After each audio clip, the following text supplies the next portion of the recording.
All right, what's up, Twitch? Everybody out there in chat waking up now for us. We have a whole motley crew here with us today to talk about some of the stuff going on in this community. Why don't you guys introduce yourself? Of course, you got myself, Cafe. What's up? We got Seth Dackham with us as well. Yeah.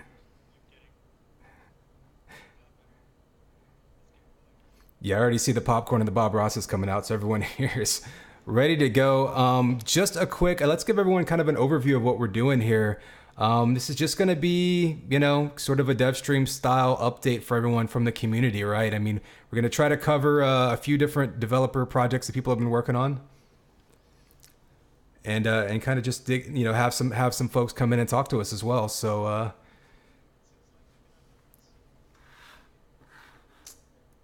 FTO. Oh, well, there we go. All right, we're good to go.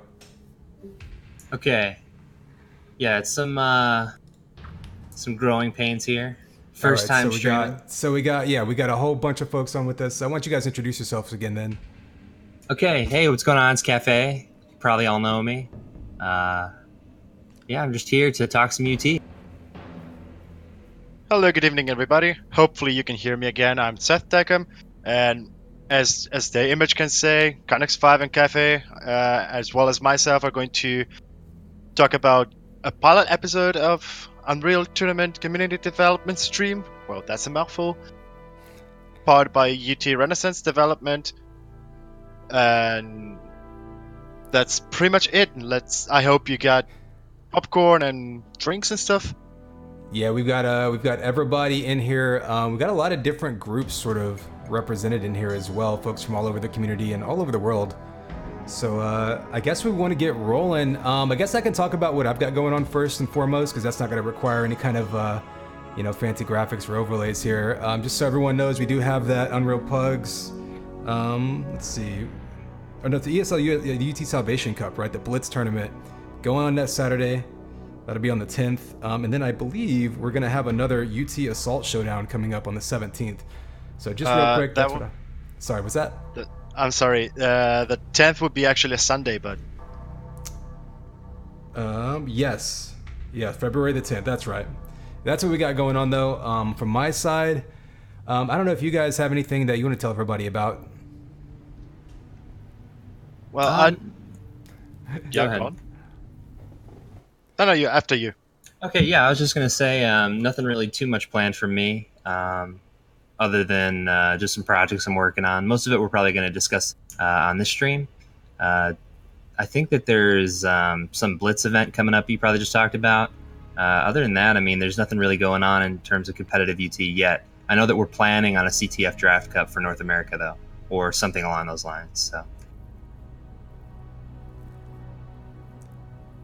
Yeah, and I mean, we do, of course, have DreamHack Dallas. Early tickets are still on sale, so I know we're going to have this time of day, a lot of the European folks listening, but North Americans will be probably watching the VOD or joining us as they kind of get their Super Bowl plans lined up. That, of course, is getting ready to happen in Dallas this year, so yeah, anyone in North America... It's probably going to be the biggest North American UT LAN event in at least a decade, I imagine. I mean, we're looking at probably ever, honestly. I think we're almost 40 strong at this point of like actual active competitive players, and so yeah, it's still growing. Everybody, keep an eye out for that. If you have any friends, you know anyone in pubs that might want to show up, make sure everyone at least knows about it. We want to make sure the word is out there, and yeah, the more people, the merrier. What about you, Seth? You got any projects in the works? Anything going on anytime soon? Well, as you can see from the image in the background, we have quite a few developers, and that's actually a couple of things to be talking about. Starting off, reading from the featured developers, there will be UTCC and the Puckbot for Scandalous, as well as the feature of Patreon. And from Fantasy, there will be the UT4 stats and weapon skins. From Mogno, well, that's actually quite a bit of stuff.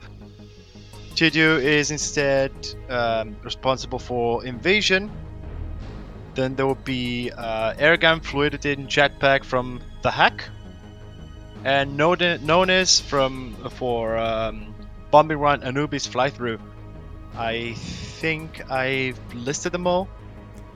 Yeah, we got a lot of videos already ready, queued up for everyone to watch. Sorry, go on.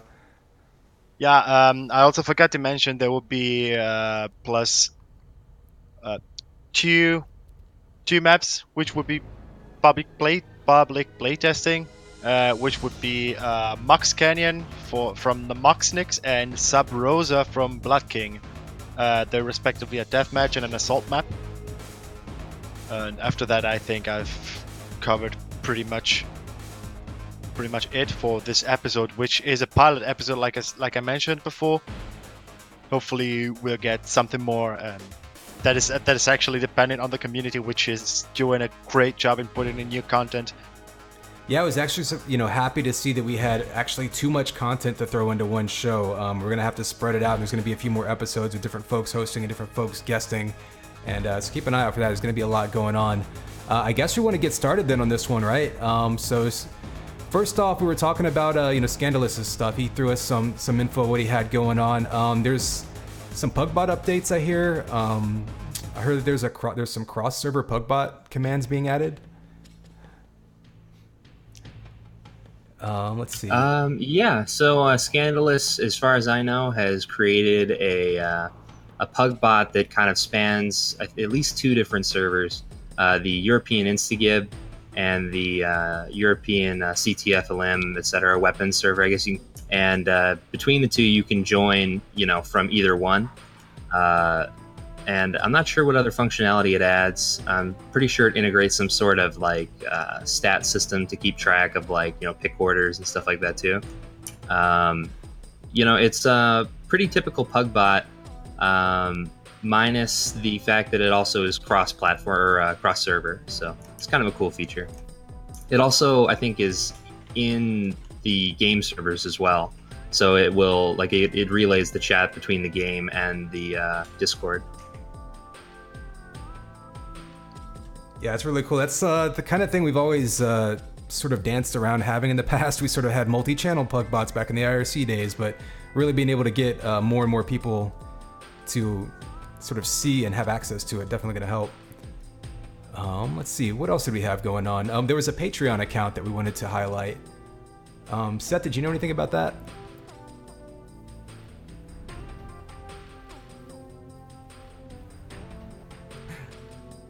All right, well, what we'll do in the meantime, while we're working on that, we do have the UTCC website that we wanted to highlight, because that is where a lot of this stuff is going to be hosted at. It's where a lot of this content is going up. Let me quickly add you guys over to the browser window. Over here. Give me one. Yeah, let's get started looking at some content, dude. Yeah, give me one Let's second. get this show on the road.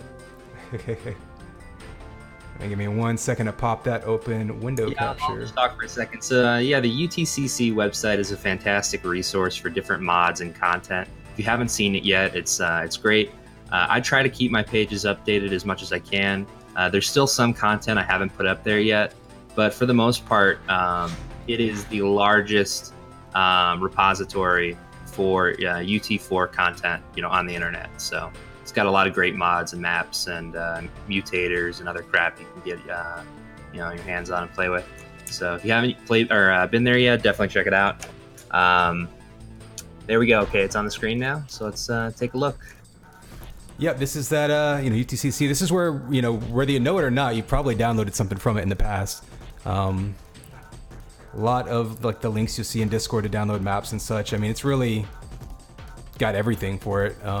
You see all the organization. You can search stuff. There's a lot of packs. If I'm not mistaken, you can actually put up map, sort of like map and mutator packs, right, to where you can download all that you need in one sort of a folder.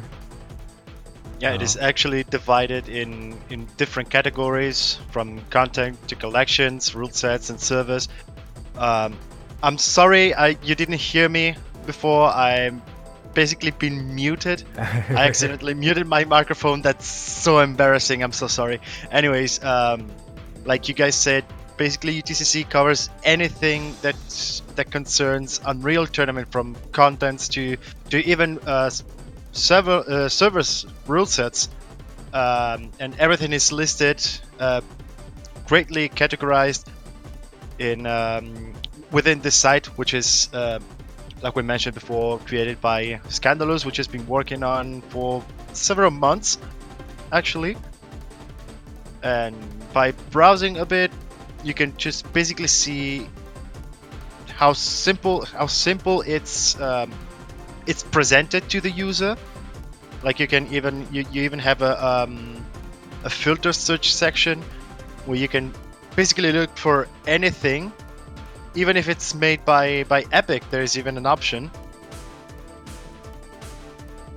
and pretty much anything created for Unreal Tournament, anything related to Unreal Tournament, which is uploaded into this website, is available for everyone for download.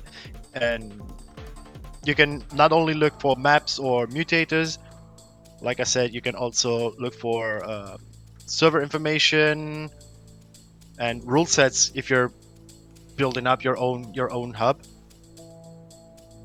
Yeah, it can sometimes be a little intimidating. This game, like trying to figure out where to try out new maps even, it was so easy in the past where you just copied and, you just found any of the, the mini websites and you just downloaded it. Everything being so automated on the servers means these days you don't really have that hands-on, but here, everything's really at this one website and it's really easy to poke through and find stuff. So yeah, I encourage everyone, don't be afraid to download stuff, don't be afraid to upload stuff. We see a lot on here from many of the folks that are in here with us today. Yeah, the only thing that I would like to see on this site, Scandalous, if you're watching, is to make it easier to go to a content creator's homepage so you can see all of the content that they've, added to the database, assuming it's not yourself. So let's say I want to go look at, all the content created by Connex5. Sure, it's a huge plethora of things. I would go to his page and I'd be able to see all the things he made. And right now that functionality doesn't exist, but it would be cool if it did. Other than that, though, I think we're done with UTCC. So what's next on the agenda here? Well, if I got you correctly, basically with your, if you have an account, you can basically see every single content that you've created, and that's also categorized, if that's what you meant. Well, yeah, for yourself, but for other people is what I was talking about. Oh, I get it. All right, so you want to move on to UT Stats? Yeah, I mean, basically the same idea here. We've got another website to show you. And this is something that's kind of been in the works relatively recently, right? I think it just went live. UT Stats has been around for a while, several months at least. I mean, almost a year it's been kind of in the works. The website, though, has always been updated, or pretty regularly, at least during that time period. Improving the user interface and improving what stacks are tracked and giving more options for that. Trying to more accurately give scores for CTF games and stuff like that too. Yeah, I mean, you can check here. You can it's a pretty easy interface. I mean, it's basically just a database, right? So everything's just being sorted by the data that it pulls. It's interesting that it has different formats that you can check it out in too. Yeah, so what it requires is that the server running it is, first of all, running the server-side plugin for the database, and then also has been given the credentials to access the stats database as well, and then be running the mod on the server. And once you're doing all that, every game that's played on the server will be automatically uploaded to the stats database. So it's kind of like previous versions of UT Stats, if you've ever seen that, except that it's community organized, I guess. Okay, so you can even download like the full list of what's available on that page. Gotcha. Yeah, and even tracks custom-made game modes, so that's pretty nice.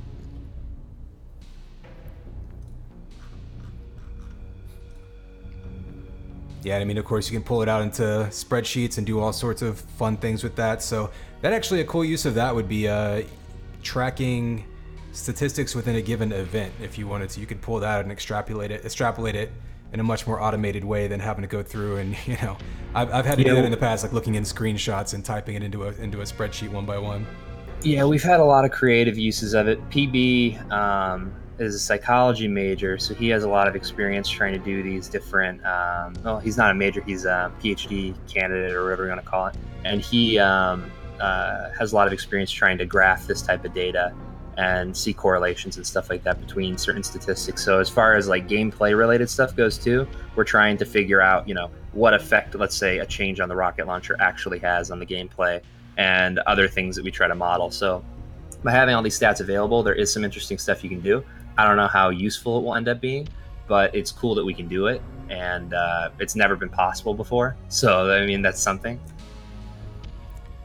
Yeah, just gathering the data is kind of half the battle there. Yeah, it's much more easily accessed.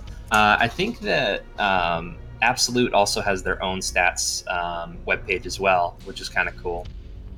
So they have their own ability to display their stats in their own format. So, I mean, really, like, once you have the data, it's just about how you want to present it. And that's one of the cool things about this mod is that, in the future, we could probably open up the database and create an API and have people create data views for various things, that maybe we won't think of. Because right now, like, there's only so much we can do in terms of adding functionality to it. It'd be much cooler if we did an API where other people could maybe access the data and do their own thing with it. Yeah, very cool. Anyone who's worked with databases in the past knows, like gathering the data is half the battle, and from there, you can have a lot of fun with it. Looks like we actually do have some copy from Fantasy himself that he wrote, just sort of describing the project. So it's let's see. Yeah, Global Stats is a mutator primarily written in blueprints that tracks stats for team-based game modes. It saves to the local hub's mods.db and an SQLite database that comes built into UT that other mods like Elimination use, which you kind of referenced before. It saves stats to a remote database via JSON using C++ plugin written by Chatui. And it went live. Okay, it went live September 2018. That explains why, if you saw there, my oldest stat that it tracked was as of October in 2018. Yeah, it's been around. So, I mean, but it's constantly being iterated upon to, the front end, the back end. I think the back end is mostly done, except for some other projects people are trying to do as far as adding in new events to track. So let's say you want to, add in UT99, for example, there was something called Smart CTF that would track saves, for example, and offensive covers and flag kills. We have some of those statistics in here, but maybe we want to change the definition for it, like what triggers the event, and we can do that and then track that stat as well. So there's other projects trying to figure out like what is maybe a better stat system or a more accurate recording of the stats. So because I mean the data is only as good as the method you use to record it, right? So there's a lot of things going into this. It's a very interesting project, but it's something that takes a lot of careful thought and design to really come up with a system. Yep, very interesting. It'd be cool to see how this goes forward in the future. I think that's kind of all we've got looking at UT4 stats, though. So let's move on down the line to keep things rolling here. All right, we got that. Here we go. So what do we got next on the list? Well, I mean, more fantasy stuff. He's got a whole bunch of weapon skins. So actually, I've just got a bunch of screenshots. So what I'm going to do is just throw them up on stream and just kind of take a look. I mean, everyone pretty much knows. I don't know if you want to explain what the weapon skins mutator is. It's basically just one that they've got running on servers that you can access through the console, right? Yeah, that's exactly what it is. So it's a mutator that allows a set of pre-selected, pre-made skins for each weapon. It also allows hidden weapons, which is something that's been a highly sought-after feature.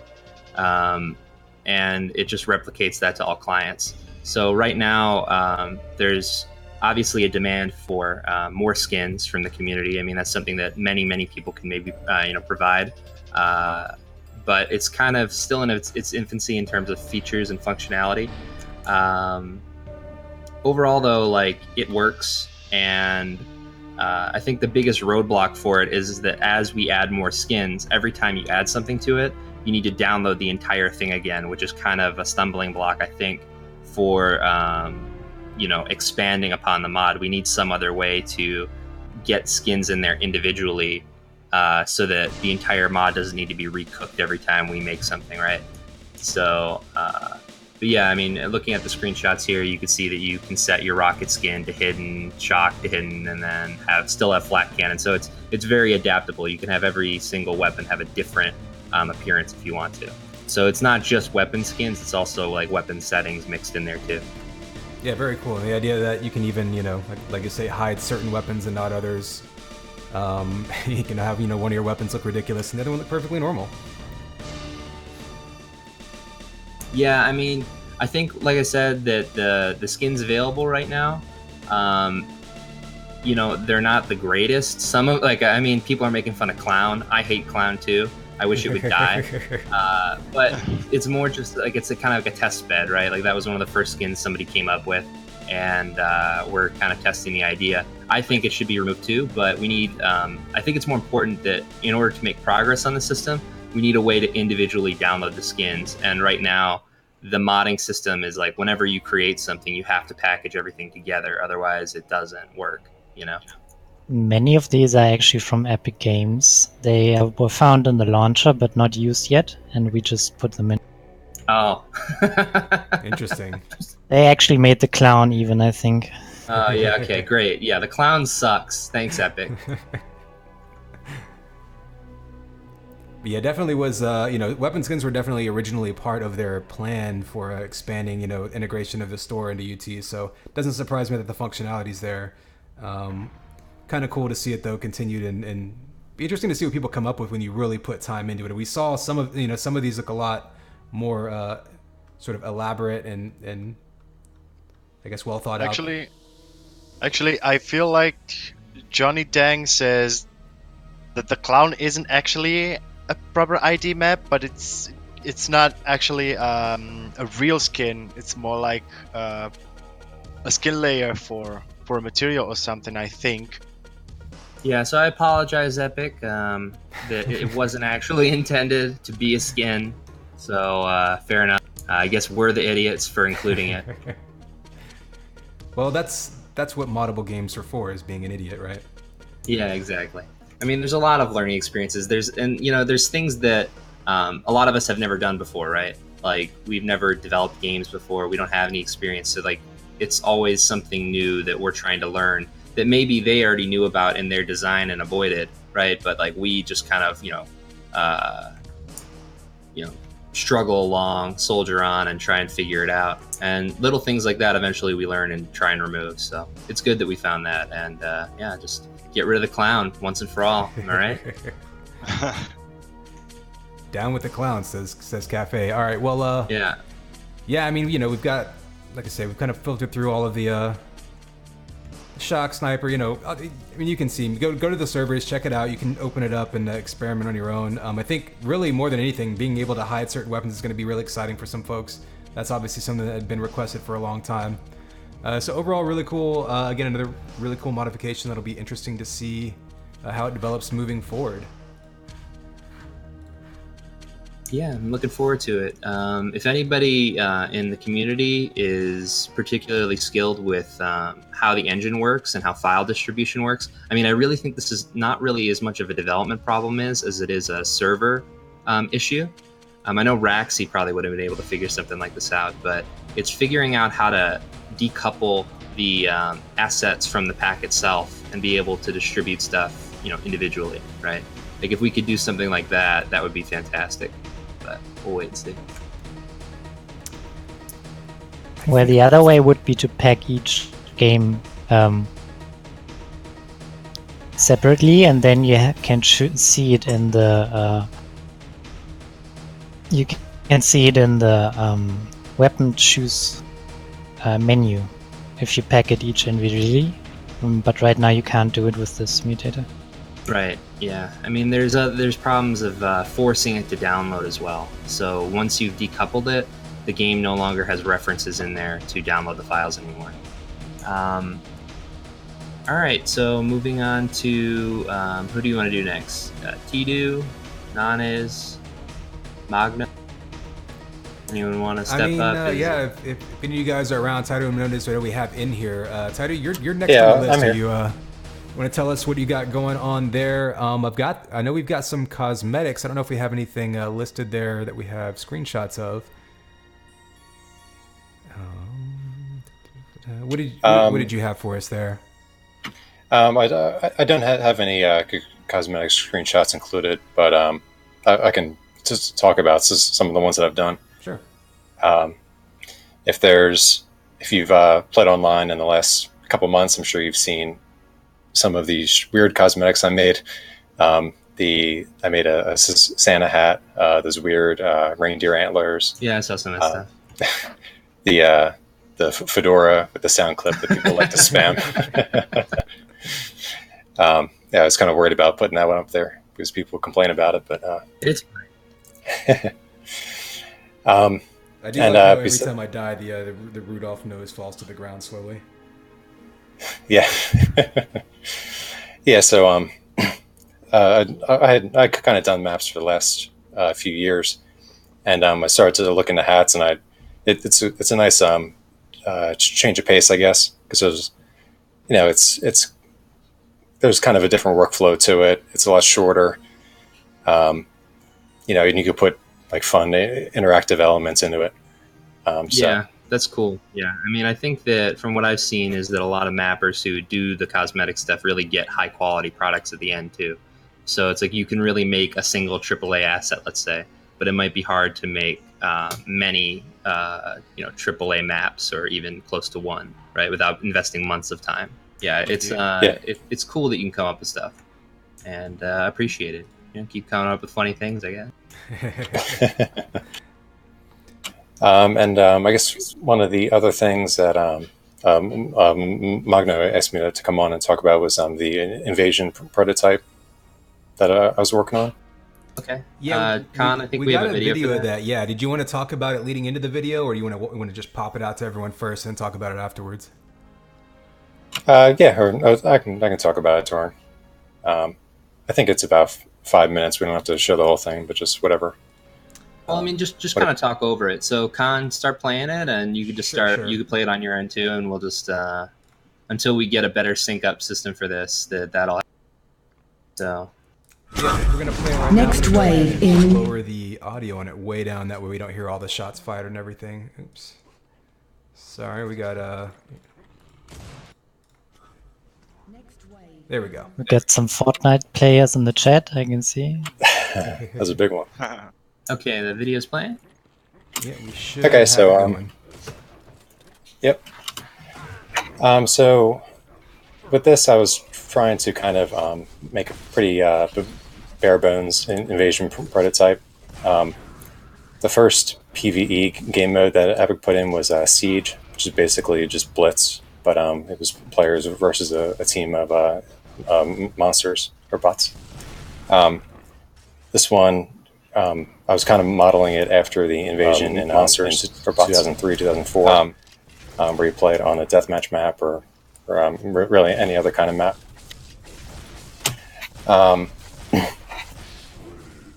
So as you can see here, it's the monsters are kind of just spawning around the map. They're kind of placeholder monsters for now. They're pretty cool though. So just a quick question. Did you do anything to adjust the AI, or because they look like they kind of know that they're supposed to be flying and stuff?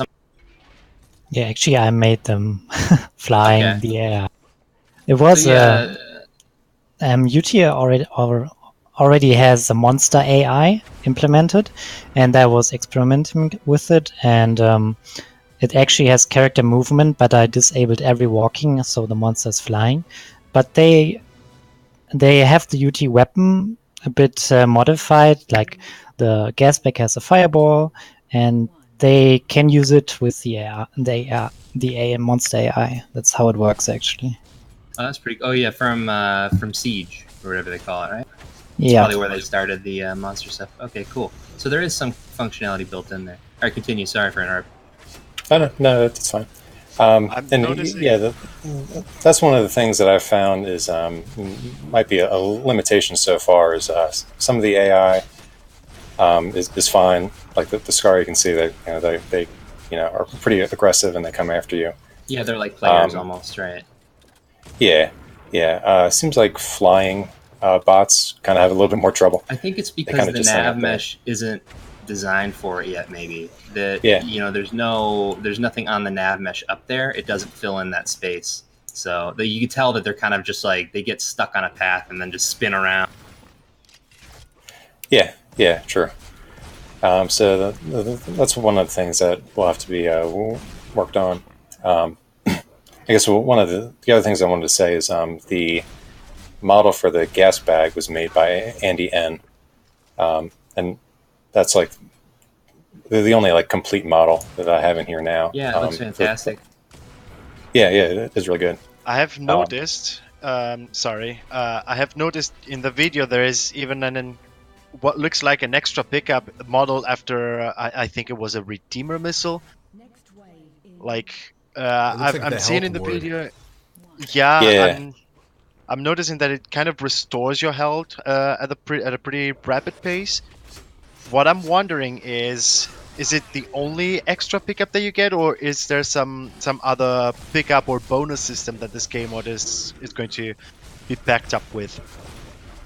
Like, well, I kind of included it as like an example of what we could do. I feel like with the blueprint,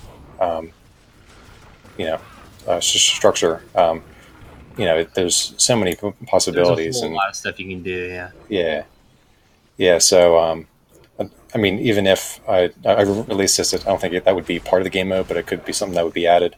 I know a lot of people, including myself, used to love to play Invasion RPG. So I think an item like that would fit really well in that kind of mutator. Yeah, sorry for making you do this now, because this is probably the first thing we should have done. But can you give us a little background as to what your experience is in UT? So it looks like you have an interest in Invasion, and I played a lot of RPG Invasion 2 and 2K4, and it was great. And I know that there had to have been a lot of developers. Did you develop back then as? Yeah.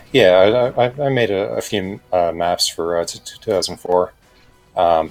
And pretty much ever since I've been working on maps. That's cool. Now it's now that I've started to work in the blueprint system and kind of work my way around that. I like making more and more stuff like this. So yeah, it's kind of where I am now. Well, thank you for your hard work. I'm sure a lot of people have been waiting for some sort of PvE system, that was more old school, I guess. Ever since this game's been released, it's been one of the big requests is when is Invasion coming? And I'm really happy to see that someone's making real progress on it, that there's a playable prototype. So when do you expect there to be a public test release, let's say? It's hard for me to say. It might be a couple of months. And is there anything anyone can do to help to move this along? Do you need modelers, animators, maybe more people who understand the AI system? Because we have a lot of resources available in the community. It's just kind of organizing them and utilizing them effectively. Are you looking for anyone in particular to help? Sure. I mean, yeah. Anybody who is interested. There's a thread in the forums that's pretty long, and there's a lot of people that have already created a bunch of models. Okay. Cool.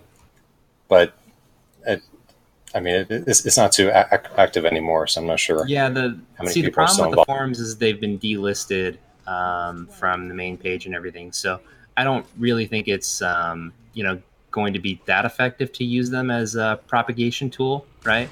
But I think these streams, we'll have some reach to different people. And if there's something in particular or specific that you would need help with, we can always have like a help wanted section here.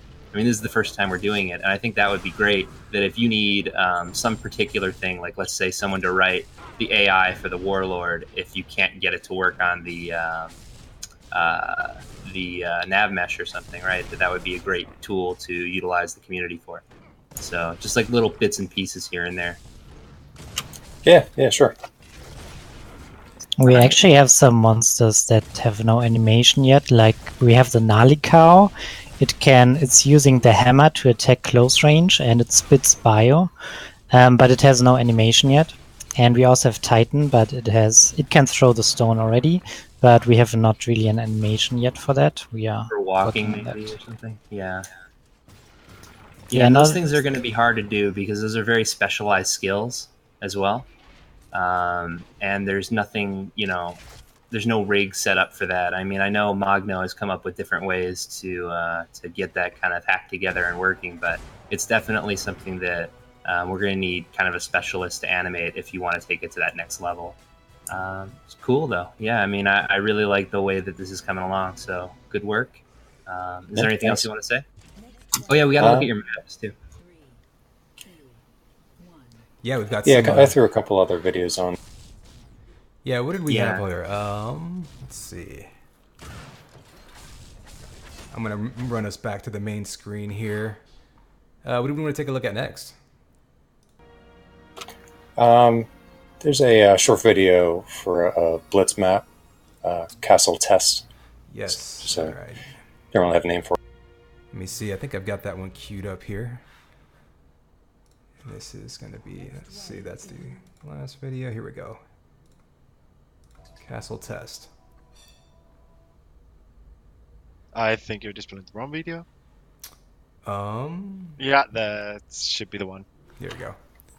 Yeah, there's I've been surprised there's a lot of people that are playing Blitz. Like you can almost always find me. So it kind of and it being a new game type, I think there's a lot of opportunity for testing out just fun things or kind of strange elements of the map. Yeah, let's just put it this I'm- way: the best Blitz map has not yet been created. So Yeah. there's a lot of opportunity to create the best Blitz map. So I'm noticing in That's a good way to put it. I'm actually noticing in the video from the back of the castle there are some cannons that are being shot. Do they actually deal damage, or are they at the moment just for decoration to add some shot? Do they actually deal damage, or are they at the moment just for decoration to the map? Because if it dealt some actual damage, there would have been some interesting mechanics to add in a game mode such as Blitz, because it would be something unexpected, if you get what I mean. Yeah. The fireballs do deal damage, and it's actually it's kind of a tool that the defense has. They can teleport into this room where they can't shoot out of the room, or they can't be shot from outside of it. So you're kind of like you're dedicating a player on your team to use this room. There's a button that'll activate these fireballs. Oh, it's So, player controlled. Yes, well they That's aren't. very- They don't aim it. it's like a predefined mortar or whatever. Yeah, it's right? like a normal trigger basically, but it's still very interesting. It's random in the area. Oh, it's It okay. kind of reminds me of an assault map called Overlord, for those who have played Unreal Tournament 99 and completed the single player campaign at least once. You must know Frigate. No, it's not Frigate. Overlord. Oh yeah, Well, over that there map with the that beach where was- you're attacking in the giant cannon. Yeah. There is also a ballistic cannon, but that's fixed and computer controlled. It would be actually very, very interesting to see that mechanic as it was described into such a map. And I've always wondered if we would have something like this in a map, and it's basically finally there.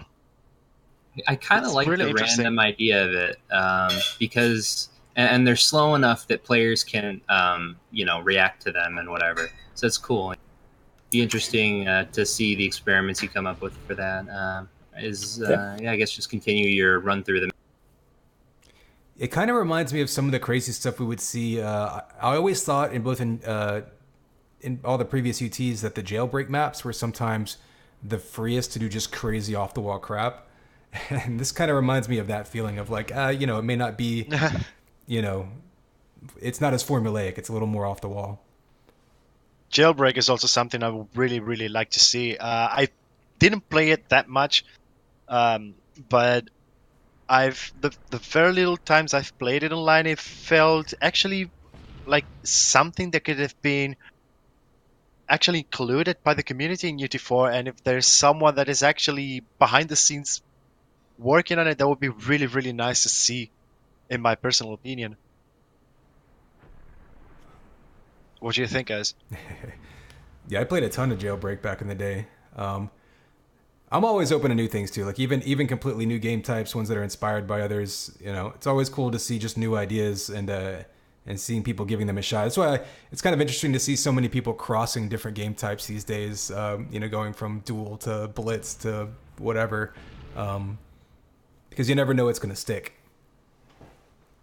So Yeah, true. it seems like we're stuck on the catapults part, but is there anything else you want to say, Taidu, about the? Not too much. I actually I kind of put this out about a week ago, and there was actually an issue with the catapults, but I got that fixed, and version 2 has already been put on UTCC, so hopefully that'll get on some servers soon. Cool. And what philosophy have you really been using to design this? I know they put out some documents for Blitz map design. Have you been following any of that, or are you just kind of going with your heart? You know. A little bit of both, I guess. Okay. When I made the first release, I got some feedback from Magno and a few other players, and they kind of, and I ended up agreeing with them. It was originally a little too porous. There are a little too many paths for the attackers to go through, you know. So you'd be fighting, and then 1 second later you'd hear like the alarm going off in your base, and Right. that's the end of it. So in the second version, I tweaked it a little bit to add some more choke points. It's a little bit harder to get into the front of the base now, where the catapults are coming down, because that's one of the other things about the catapults. Once you're out of that field, then it doesn't really matter anymore. Once you're in the castle. Oh, right. Yeah, because they can no longer harm you. So. Yeah. I mean, So I guess that if you break the rally, let's say, and then they get sent back to the spawn, it matters. But yeah, if you continue to rally, right? So I get your point. Okay, Yep. I see that there's another CTF map, Holy Oak. Is that next on? I think that's the final thing for me. yeah, sure. Okay. All right, let me pop that one open right. Give me 1 second, and we are going with it now.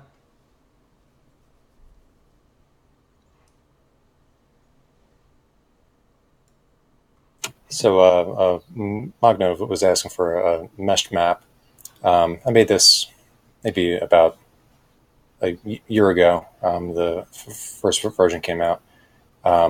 It's a symmetrical CTF map.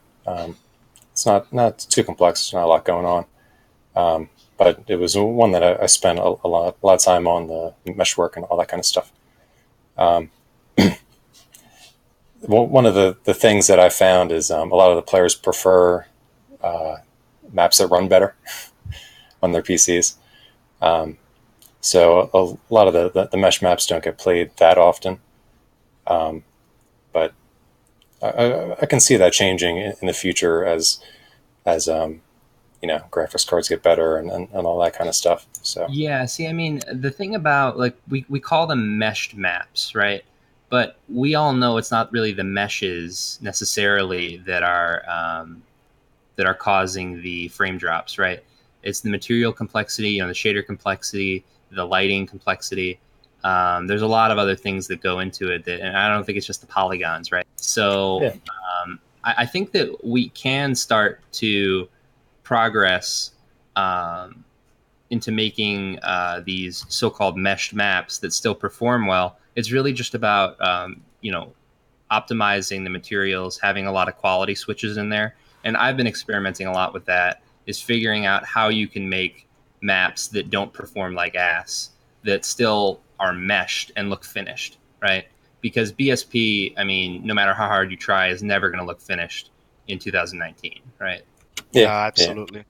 But I think I've tested with multiple maps and multiple versions of the maps. I think that one of the factors that tend to cause the so-called input lag, which is what's basically most of the people are complaining about in the so-called mesh maps, by quoting you now, Cafe, Yeah. is I think it's actually reflection capture that heavily contributes, if it's not the actual factor that causes some input. Like at least on my case, I haven't tested it on other machines or with other accounts. I've been testing it only on my own, and I've noticed that where in maps which are heavy with reflection capture scenes or wide reflection capture areas, I tend to have a slightly harder time into tracking my mouse and actually doing actual input.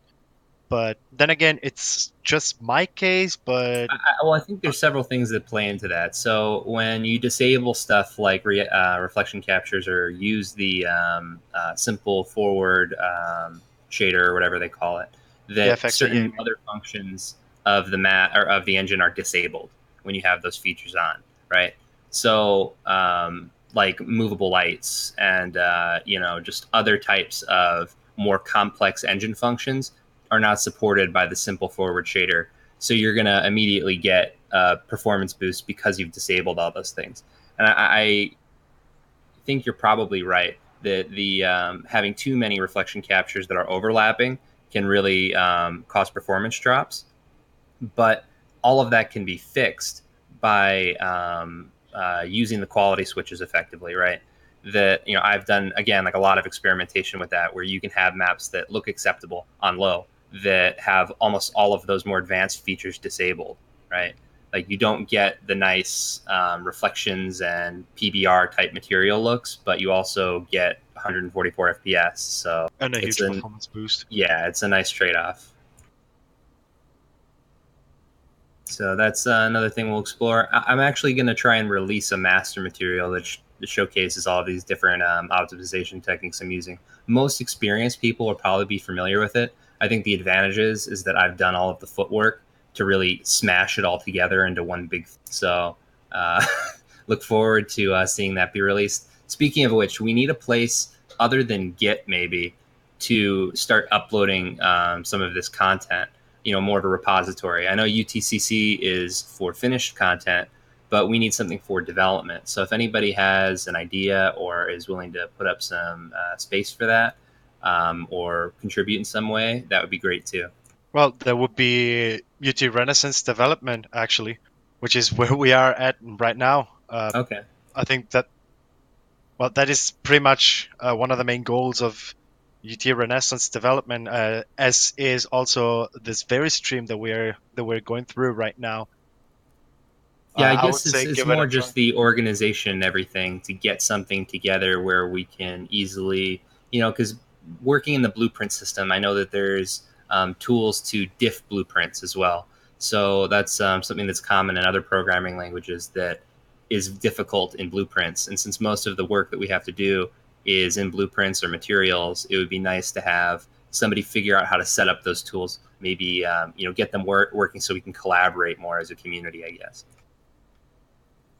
It's very difficult right now. I've found it very difficult to collaborate with other people in blueprint projects because you can't really see easily what they've changed.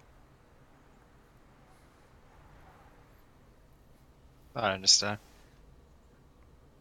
So yeah, Perforce server, like Whale suggested, that'd be fantastic. Somebody has Perforce, love you for that. So moving on, the map looks, just going back to the map, I guess it looks very good. It reminds me a lot of some of the 2K4 maps that we had that were like the gray ruins with the vines, overrunning them. It's it looks kind of like Arcanastra, sort of. It's a really nice neutral design that like it makes the team colors stick out really well, which I really appreciate. Yeah, it looks good. I played. Yeah, that was and I guess that's kind of one of the other things about maps like this is a lot of them it's the readability is important too for the players. So indeed, it's easy to achieve that on a map made of BSP, but on a mesh map it's more difficult. So. That was kind of what I was trying to go for with the bricks, just kind of having like a more neutral beige color, hopefully so the players stand out. Looks good. I think it should work well, especially in conjunction with the other customizable team color stuff we have out in the community now. probably not going to go over that today, but yeah, I think that this is more than adequate for a competitive map in terms of visibility. Yeah, true. That does indeed look like something I would play. And what is the name of the map again? Also for the Holy people. Oak. Holy Oak. And yeah, I was saying that looks indeed like a map with some potential, and not only by the looks. It has a quite curious layout from what I can see from the videos. I'm trying to memorize every single area from what I can see from the video, and I think it looks something that can be hard from the defensive side and slightly advantageous for the flag carrier if they can move correctly. And now I'm looking at the piece where all the pillars are there. Someone with a very good movement, also with the impact hammer, can also do some of their tricks and go over the map. And Yep. I think that looks just wicked. Just the idea, I think it feels like wicked. That is definitely something I would like to play. And one more question about the materials and assets used. Did you use exclusively Epic assets, like assets found in the editor built in, or did you also create some assets or use third-party assets? So the arches, which is like the primary mesh, that is an Epic mesh.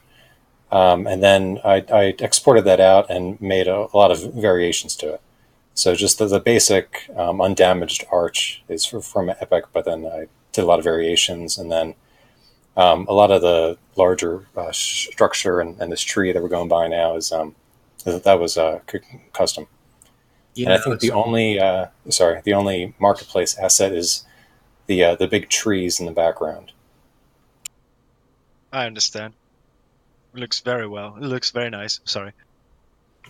So, Thanks, guys. how easy did you find it to modify the Epic assets? Is that something you think most people would be able to do and attempt, or is that something more that you need to be, a little higher level 3D modeler to be able to actually get something past? I don't think it was that difficult. I mean, it was something I was doing about a year and a half ago, and I've definitely, I feel like my skills have progressed since then. I would say it's maybe like intermediate. You kind of need to know what you're doing in Blender or whatever Right. program you're using, but it's not too bad. Yeah, because I've seen from previous UTs that getting some of their meshes out, they've been so heavily optimized, like the UV maps and everything, that it's very difficult to then edit anything on them. I'm guessing that's not the case with these, that they're a little cleaner and nicer. Yeah, they are. I mean, it's you're getting the already it's not the high res mesh that they use, so Right. your You're quality getting a low that you're poly, starting yeah. with, but Yeah, true. yeah, you can make it work. Okay, cool. Well, thanks for taking the time to explain all this stuff. Is there anything else you'd like to say or shout out? Or Not really. Just wanted to thank you guys for having me on. Yeah, getting a really good Definitely. response from chat for pretty much everything we've shown so far. So a lot of interest already. And you said that this map, Holy Oak, is on UTCC now. So like people can download it, try it out, get it on their servers already. Yeah. All right, I think there's probably going to be a lot of downloads happening over the next few hours then. Yeah, I believe so too. I think after the stream, that's actually what I'm gonna do. I think I'm gonna download the map and try it offline. And if there's a possibility, CTF players, I'm talking to you. Try it possibly in a pug. One thing you should do is post the links to the maps if you want in chat, so that people can get access to them more quickly. Yeah, that I'm would sure be that they great. could find them on UTCC, but might as well make their life easy. Sure, I'll do that. Well, thanks for coming by, and hopefully we'll have you again. Thanks. All right, that was Okay. Taidu showing us a lot there. Really, a whole lot to take in from that little interview, I guess. Yeah. All right, so Nanes, I guess, is here. So what would you like to talk about first? Yeah, we can do maybe Anubis first, the map. Okay. Sure, yeah, I've got the and this is going to be a remake of the 2K4 map. Yeah, it's actually just a pod, and then adding some features and working on materials, new mesh. Gotcha. All right. Gonna get that loaded right now. I mean, it has sound. I don't know if you want to watch it first with. How important do you think the sound is? Like, let's watch the trailer. Yeah, let's turn up the sound. We'll all be quiet, and let's watch the trailer.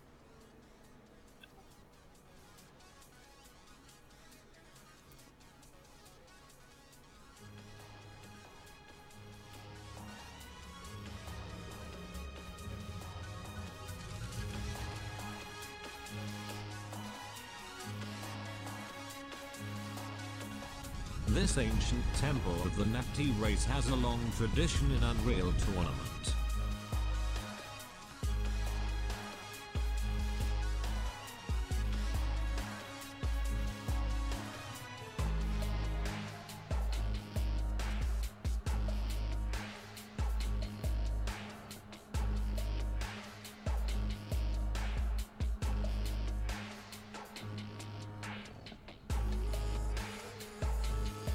Ages ago, this holy Sick place trailer was so the far. arena of the Team Sunblade, Temple Guardians of Yeah, it's the Berserk fourth Nature. trailer I made, I think. So some experience. Yeah, true. They seek for victory and glory as it is their only hope for a peaceful burial and eternal life. The music, if I don't fall wrong, was from Nectar Ulin, right? Yeah, right. One of his latest. This temple is dedicated to Anubis, the Egypt god of afterlife, who is watching each tournament.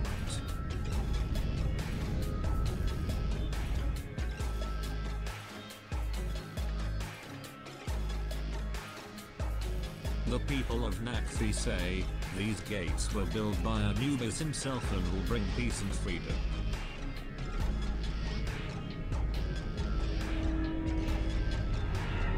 Only Anubis knows what may come for the chosen warrior winning this suffering and agony.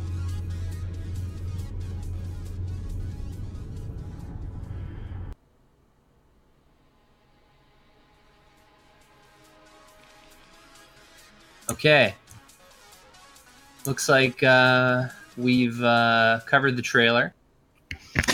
Yeah, I actually want to playtest it a bit, so would be nice if we can join a hub, and I can show some features of the game mode. Of course. Yeah, sure. Sure, whatever. yeah. Let's Give do it. me a second to pop open my game, and we'll let the trailer play in the background while we've got that going on.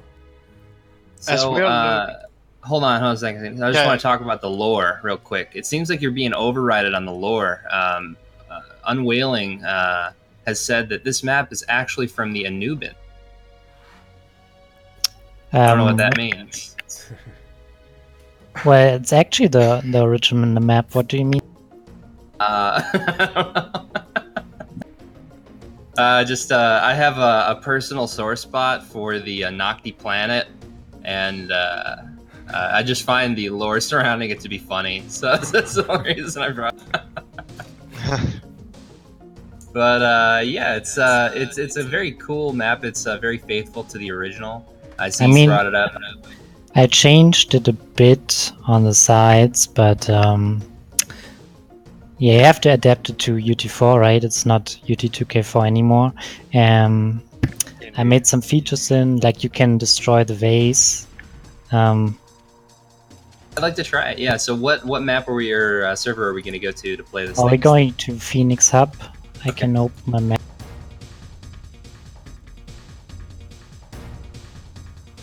Before we do the actual test, I have a very small preliminary question which has jumped right into my head as we were watching the trailer.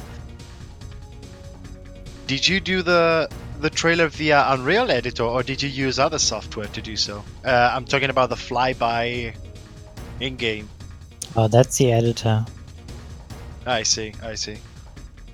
So are there special actors for it, or No, that's a sequencer actually. And then I just recorded with OBS offline and modified it with Vegas. Yeah, that's how. I noticed that there was a few small hitches and bugs in just the editor where it's like the occlusion is kind of screwed up, like when you go through doorways. I don't know. I'm pretty sure that's just probably the editor. Yeah, and sometimes the camera turns 180 and then you have to change minus to plus from all the camera angles, so it's not turning anymore. There are many. Yeah, the interpolation stuff, right? Yeah, like where it'll try and figure out what the shortest path is, and it won't always get it. So Yeah, I mean, it's the fourth trailer, so I have some experience with it. right. How would you say this map performs in the big open areas? So this map is pretty good. I'm getting 120 all the time. I have other maps like Twin Toms. They have the same issue like Tito has with his map. So it really depends how far you push the PC to the limit. How about the terrain sections? I've noticed that you have imported. Did you remake the terrain manually, or did you import that? I remade the terrain manually. Okay. I mean, it's not that hard. I made terrain in Unreal Editor 3, so I have some experience with it. Okay. So it's not 1-to-1. It's close though, right? Yeah, it's close. Yeah, because I've had some problem with terrain before in the past. I remade CTF Mall, and I repainted all the terrain as well. And it just, for whatever reason, it has collision issues. So I wasn't. I'm not sure if that has anything to do with the painting, but I noticed that you haven't repainted yours yet. So yeah, keep that in No, mind. it's actually material, and it has like moving sand on it, and yeah, that footsteps. doesn't really come Yeah, out in the video too much. Yeah, I've got. I'm downloading the map right now, and I'll be in the server shortly to take a look and have that going through the stream. yeah. Most likely, you also need Fantasy's weapon mutator, which is quite. Yeah, I'm downloading the map as well. It's done. Okay, I'm downloading Bombing Run, and I should be in there in 2 seconds. And it's also going with bots, so it's pretty nice. It's working very well. I did some cheating on the goals, so the bots have like a path for 1 second, and then it's going with no collision after them. So it's pretty good. So you redid the scoreboard. That's kind of nice. As yeah, well, let's wait for the stream until. Right. Yeah, Then I I got a can- lot of questions.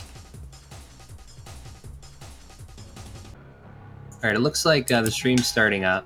So, how did you Can make you the? join a spectator con? Yes. That would be much better. Yeah, then I can just spectate you. Yeah, and I can show you the feature of spectating the ball.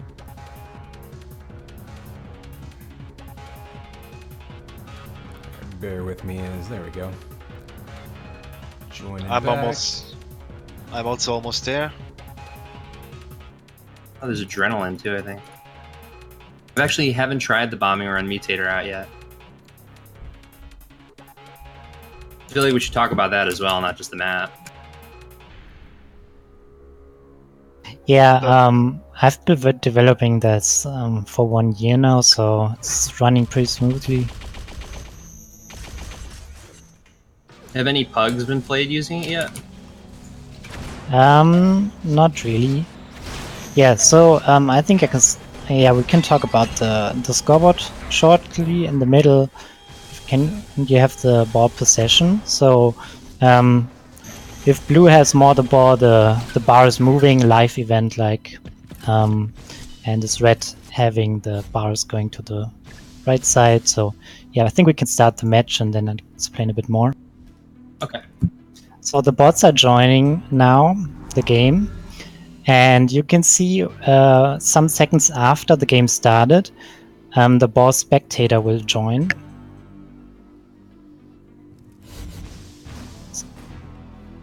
now the ball spectator joined, and also Seth is spectating. I don't know. No, this ball No, I spectator. joined the proper game, but I see. So the spectator can now choose between the players to watch or the ball, and no matter who's picking up the ball, he can just track the ball carrier. That's Yeah, actually really handy. I mean, you've got that going in Capture the Flag, but I don't think it works for Blitz. And I've always wished, from casting Blitz, that you could just focus on the flag. It's really nice to have the ball just be something you can focus the camera on. You're pretty quick. Yeah, and you can see now on the scoreboard that blue has the most ball possession. So the bar is moving. And yeah, the bots work pretty smoothly. And maybe you can watch me right now for 1 sec. Yeah, I think part of the issue, because chat's pointing out that it looks kind of jerky, it has to do with Khan's ping. So we're playing on a German server from the United States, so it's going to be kind of laggy. I'm not sure if you need to do anything special for spectator interpolation or anything like that. But no, it's actually not laggy. I think it's a ping. It's just a ping of the spectator. I implemented the destroying meshes. Is that the same sound effect from Unreal? Yeah, it's implemented into the editor. I just heard them breaking. Yeah, I have a little bit of ping lag on the sound for the pots break. Oh, that's from the editor. I cannot change that. Oh, that's weird. Yeah, that's the asset that has the delay. I don't know. I kind of feel weird with the translocator. Like there's less gravity as soon as I teleport. Yeah, it has a small feature. It's called, because I wanted to compensate the missing double jump, so I built in, it's called a lift up jump. It only works if you teleport and jump at the right time, and then you can get like a lift up. Oh, yeah, I see that. Yeah, I notice it. Maybe you can spectate me in first person and I can show it. Yep, I'm on you now. It's not that easy to do. It's quite skilled, I can say. So it looks like whenever you're spectating someone and they die, it defaults to going back to the ball. It stays on the ball normally. Do your teammates pass the ball, or are they ball hogs? It looks like he's a ball hog. Yeah, you can pass the ball, but the bots cannot yet. They have to be programmed. And when you have the ball, can you also lock onto an ally of yours so that the ball can track them? Yeah, sure, you can. Yeah, so that's so far for the map and the game mode, and yeah, hopefully the bots can pass in the future. You can always just wait for him to die too. That's what I usually do. So how far along is this map at this point? Is this something people again can like download right now? Yeah, the game mode is on Phoenix and on some other servers featured, and they can play it offline with bots, so it's no problem.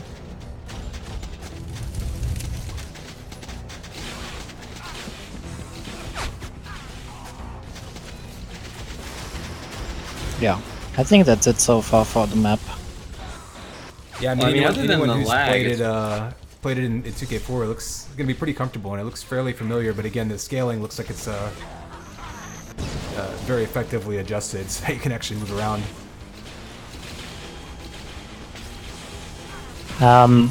Yeah. I mean, I didn't want to change it too much because I want to keep the old school, so it's kind of a mix. And it also added charges to the translocator as well. Yeah, of course. You need. Yeah, it also looks like that it has limited ammo. The translocator. Yeah, it has 3 ammo and it's recharging. And if you reach 0 or you throw the ball, you get like a short penalty for 1 second, so you cannot teleport. Or else you just throw the ball and teleport after. That's not really useful.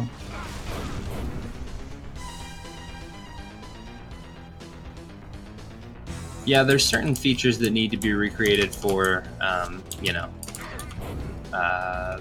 bombing around. Otherwise, it really won't play like it used to. So I understand the changes needed.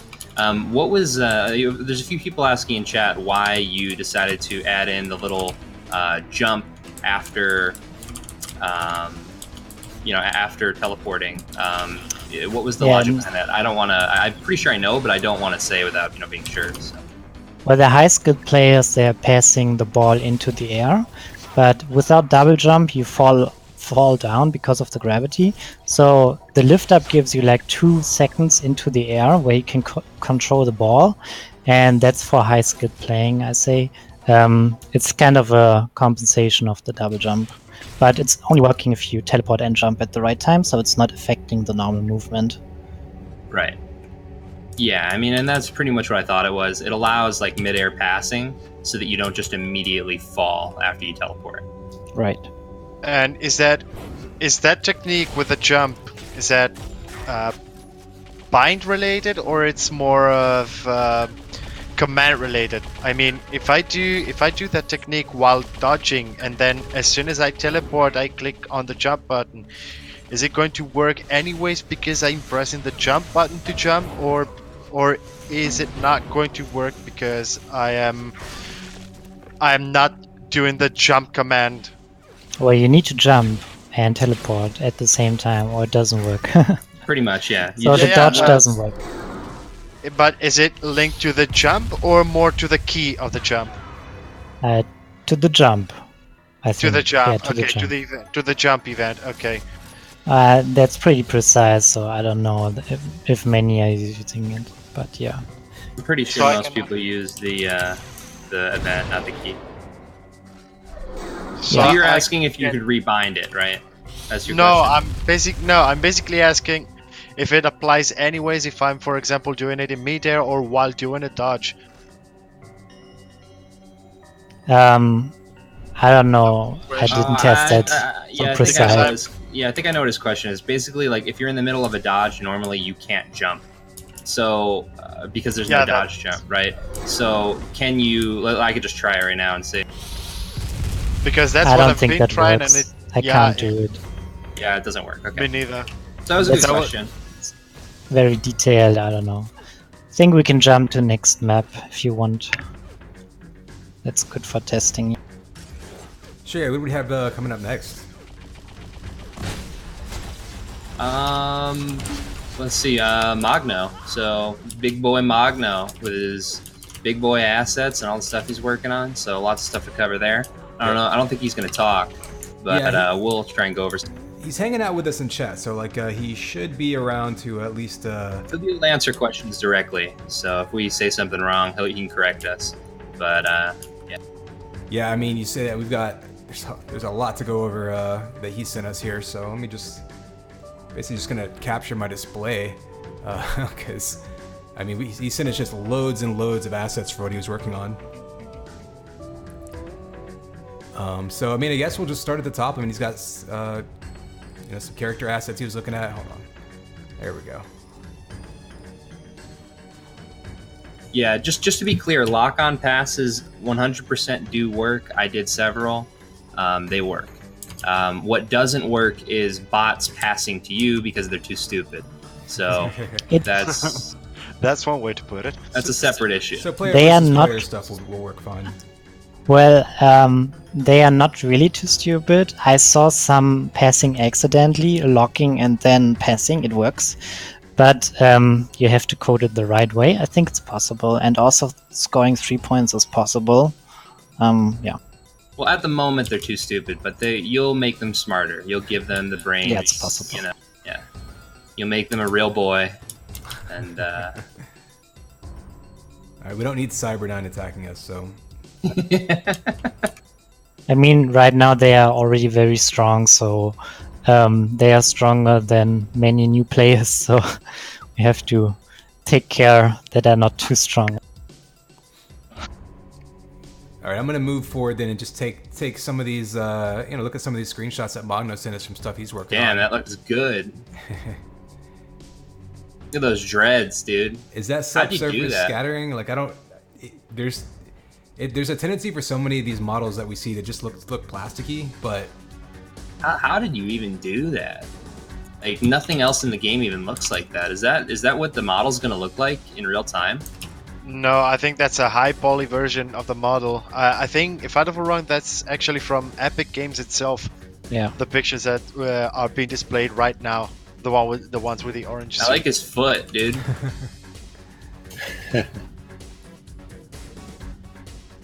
And that should be the model as is, basically.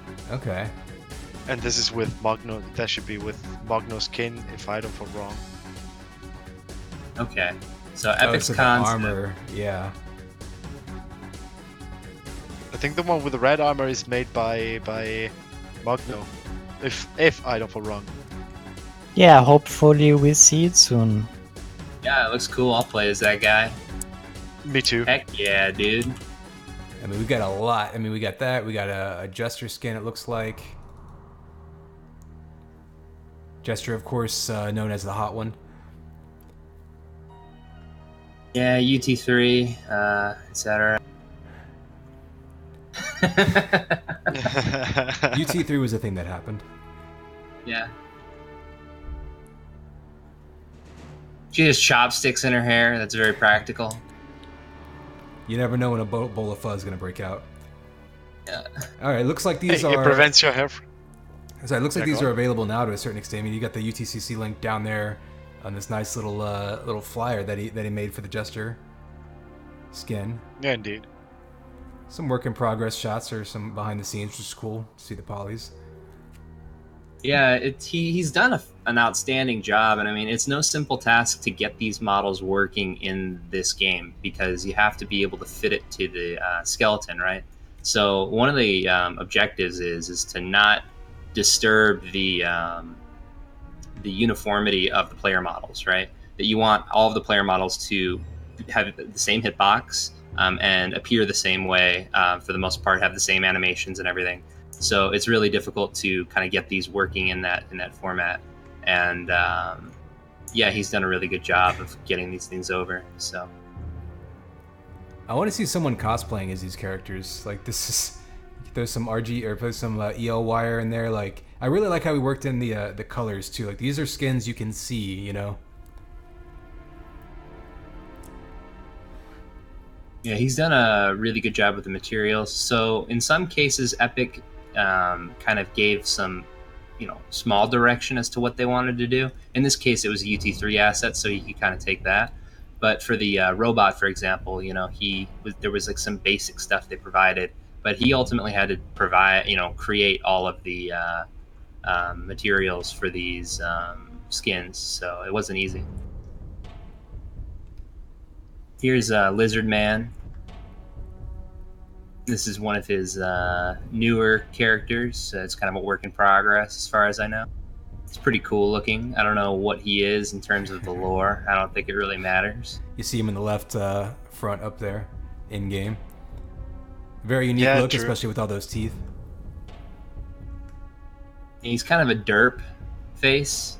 A little bit of a derp face, but I think that's cool that we have a derp face character. He's actually a Paragon character, I think. Oh, is it built off of those Yeah. assets? Yeah, it's Murdoch actually. Okay. Yeah, kind of a derp face.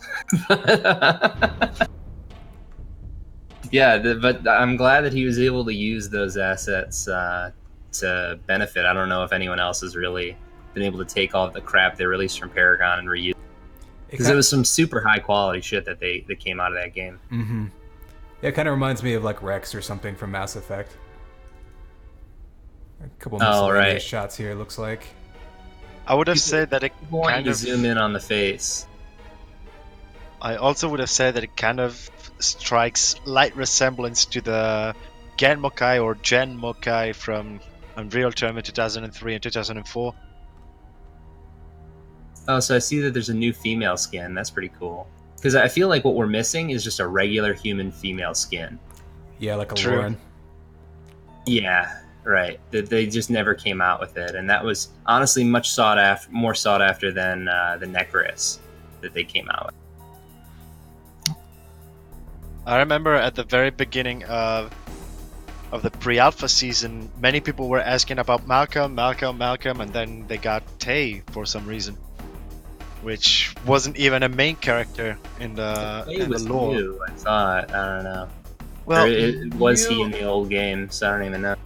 Yeah, well, saying that Tay as a character, as a main character, he's yes indeed new, but he was already in past rosters. I think he was even in UT99, but as a side character of some sort, using another one skin. But I know for sure he was in UT 2004 using, I think, Othello's skin, if I'm not confusing it. You know, in some ways, I was happy that they didn't do Malcolm again right away, because I felt like his character was really played out and morphing into this like cliche, like It was borderline You know, racist in UT3 single it was player. he was borderline racist, and I mean not even just that. It was just like to the point where it's like it was annoying to listen to him talk. Yeah, You know, it was like Samuel L. Jackson taken to 11. Yeah, so I was happy that part of me really wanted this game to be a prequel, so you could have like maybe a young Malcolm and a young Zan. But they really kind of kept screwing with the story. So like in '99, Zan, it was kind of unknown whether or not he was a robot or a human. In the rest of the games, they made it super clear that he was like a robot and involved in some like robot uprising and all this stuff. And I felt like it would have been much cooler if he was a human that like had his mind transferred into a robot eventually, or like mind upload type stuff. I felt like that would have been a much cooler direction to take it. And this was Indeed. kind of an opportunity for them to reboot the series in a way and describe things differently than they went down with for UT3. I feel like that they just went into a very strange direction for UT3. Look, Kind of, yeah. Everyone finally thinks that. they finally explained the field That's lattice silent. generators for us. Yeah, the field lattice generator is a very important story element. But yeah, I mean, I think just looking at all these skins, like God, he's done a ton of work, and they're all beautiful. So I'm This- really hoping that again we can get some sort of system in place to allow the individual packaging of these things. Yeah, that Necron skeleton almost reminds me of something you'd see in like Killing Floor. The robot's really cool. I was happy when that was released.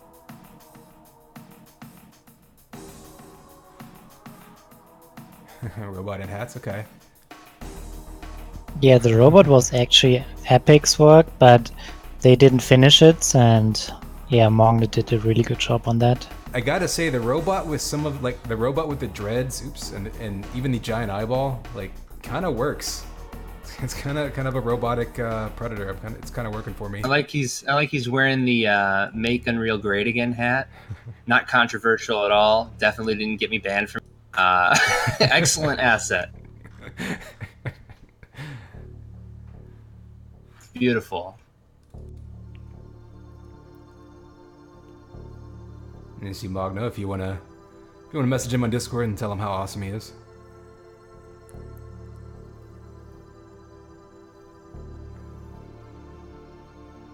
Good job on the screenshots too. Like even just having the lighting be just like nice and calm really lets the shadows on the models come out. Yeah, looks like he used post-process here. Yeah, some of these screenshots in here are very wallpaper worthy. True, yeah. There's your little player card right there with your info if you want to go download it. So some servers have it so that it's downloaded via Mutator, so that everybody gets it. You also have the option just to download it and use it client side, and have that be something that you can see on any server, including Epic's official servers. But nobody else will know you're playing as it, which kind of defeats some of the. Which is kind of how the best Unreal Tournament games have worked. Yeah, I mean it's a common thing, and if you're an offline player, I guess it doesn't really matter. You can always use it that way as well. True. Like in UT 2003, I actually never minded, but I kind of felt fun for myself, like making screenshots after an online game, just just to be able to see my own skin, even if the others didn't see that. And such possibility was even included in UT99 via a mod called Valhalla Avatar, if I spelled it correctly. And I wouldn't mind seeing such functionality in UT4 as well, so that not everybody would be supposed to download tons and tons of content via in-game. Although it would be also very nice to see everybody using every skin basically. Well, yeah, I mean, what we're really lacking as a community right now, and as development, etc., is the ability to package assets individually, so that whenever we want to update a mod or whatever, that people don't have to re-download a huge quantity of things. That it's like a one-time kind of download when you connect to the server, and then if anything's updated later, it's a very small incremental piece. And until we get that functionality, customizable stuff like this is just not really going to be practical. But I think to reach that point, you need to, I mean, the Epic developers would need to change the way everything is cooked. I think that I'm confident that someone can figure it out. I know I've had a couple ideas myself. I know that it could be possible, just based on a few bugs that I've experienced. Really, like you can unpack different files, and then as long as there's references in those files for certain assets, you can delete the original assets in there, and then it will look for the individual assets kind of in the server and on the redirect and send them to the clients. Like, I think that there's some way to do it. My fear is going to be that once you start doing stuff like that, it's going to be really hard to like do MD5 checks on everything, right? Like it'll be really screwed up. So I don't know. I really love this Rorschach mask.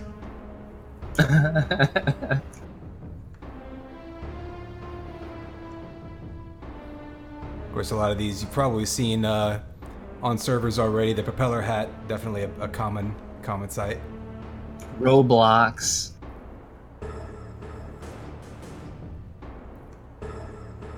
Oof. Oof.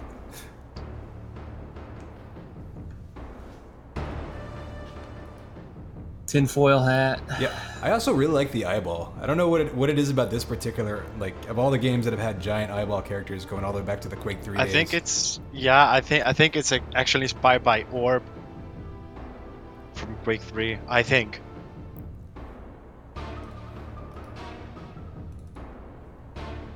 Probably, yeah. It looks like we've got a video of his target practice. Let's see what happens when we pop this one open. What's it all about? There we go. Hey, it's upside down. All right.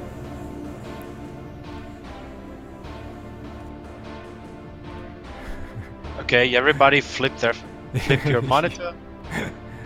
Hold on, I think that's an effect. Right. Is Magno trolling us right now? It might be me. My VLC might have screwed itself up with the last update. Sorry, y'all. It's image adjust, and you can, right? Isn't there a... What are you doing, Khan? You can also go to next content. Either do it in advanced, I think, from video effects. I don't know. Khan, the chat is scared. Look, if everybody stands on their heads, it'll look perfectly normal. You're gonna hurt somebody. It used Or it used just to be flip the right monitor. Here. It used to be a... Just right-click the video maybe, Here we and go. there's like a This is what we're flip looking button or for. something. That's what I'm looking for. Geometry. There we go. All right. The Earth is round again. Yeah, you had Hot to transform check 2, where it was rotate by 180 degrees. Okay.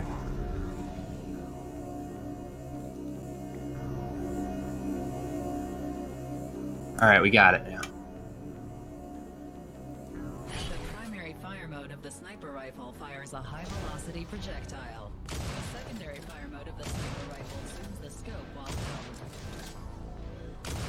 I can use some target practice. My aim sucks lately. Where can we download this? I don't think you can. It's a prototype. mean it's a prototype? What do you mean I can't download it? Well, Mongo has to tell us.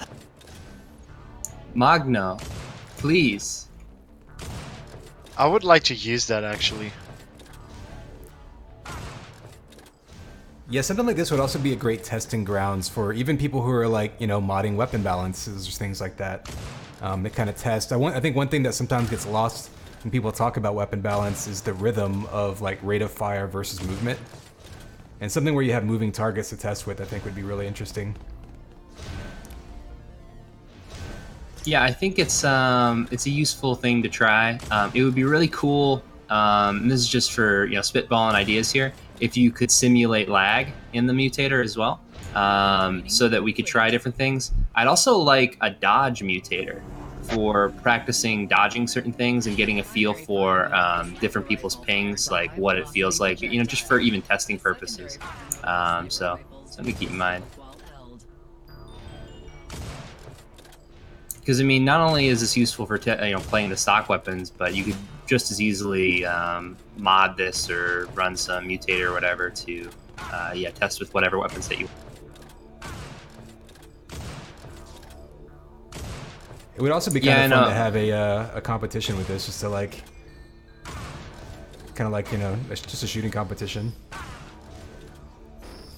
Weapon training complete. Yeah, that would be cool too. Have like an Olympic shooting competition. Whoever Does can the hit the highest Death Wall follow accuracy. you in this? Yes, What? it does. Would Bunny Tracks Holy have crap. some maps like this? They have like shooting competition with guns, so it's kind of similar, but without moving targets, I think.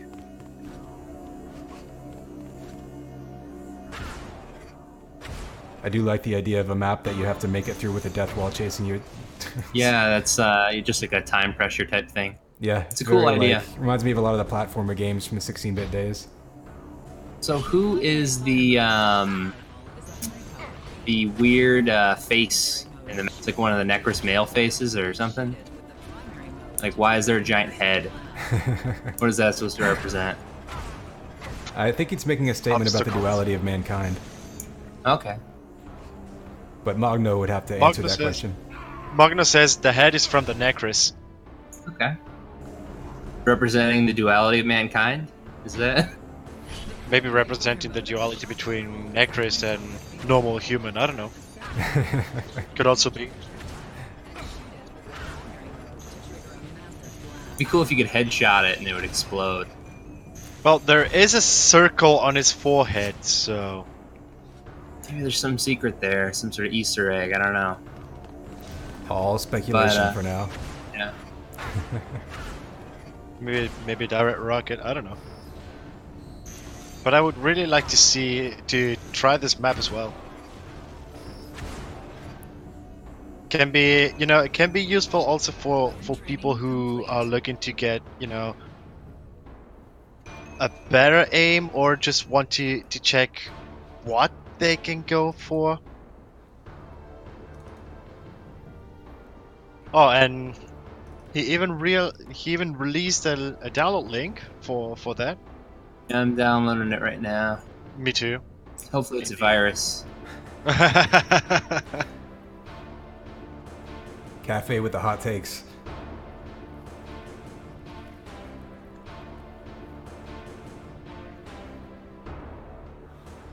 Oh, yeah, it looks like we got a blitz map, right? Yeah. So it looks, flag run chill. He also made a nice video for that. Yep, I'm gonna pop that one open. Wanted to get an idea. It looks like very similar assets to the DM Chill. Right up. When I right the first same. saw it, I was like, "Wow, is that flag run Blackrock or whatever? Blackstone Castle, Mhm, the whatever really they big call one, that." yeah. With the chill assets, but no, it's not. It's a whole new map. Because All it right. does, like in one of those screenshots, it does kind of look like a bridge. All right, note to self: open in VLC.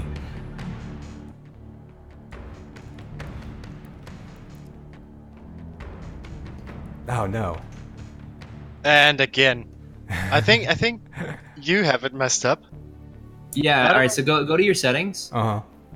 and then where it says transform in the geometry thing or whatever, uncheck that shit because Oh, you it have was it a flipping different. 180. Gotcha. Okay. Yeah. There we go.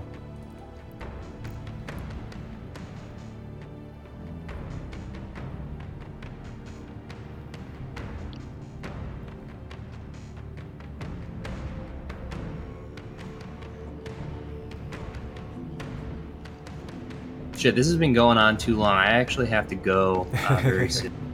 Yeah, we'll flip through the rest of these kind of quickly. Again, Magno just dropped a ton of assets on us, so much that he's working on, so much work that he's doing. We're almost at the 2-hour mark, actually, so yeah.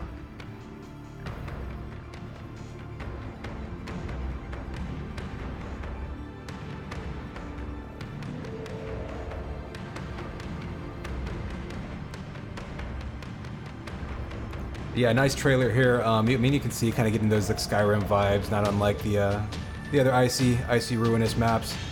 Always cool to see new like fully textured maps, like we were talking about. You know, it's always good to have the blocked out maps to get layouts tested and all that. But at the end of the day, when it comes to presentations and trying to get more people to spectate this game on Twitch and whatnot, you need these fully meshed out maps.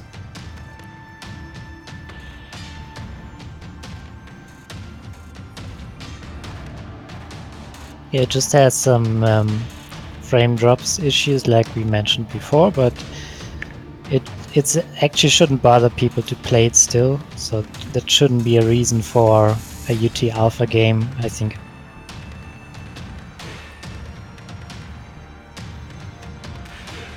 And there you see Magno. All his contact info there. No. Oh, okay, that's fine. I thought you actually meant that you like leaked his like name and address and stuff. No.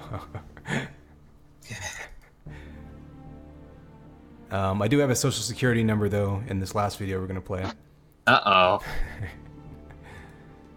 We'll pop through this one right side up. This one's 5 minutes long. We'll skip through it a little bit. This map looks kind of insane though.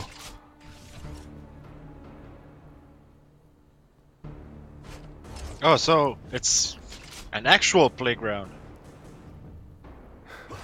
I'm very curious to see what happens in this video. So am I. I kind of want a giant glow-in-the-dark dinosaur now, though.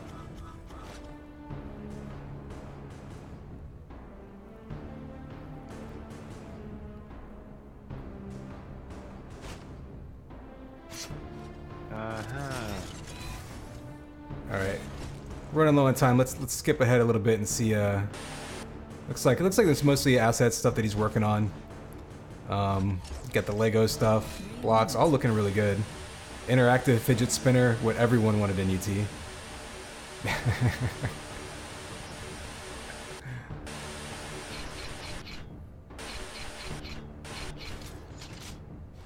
Can the fidget spinner actually kill at that speed? I hope so.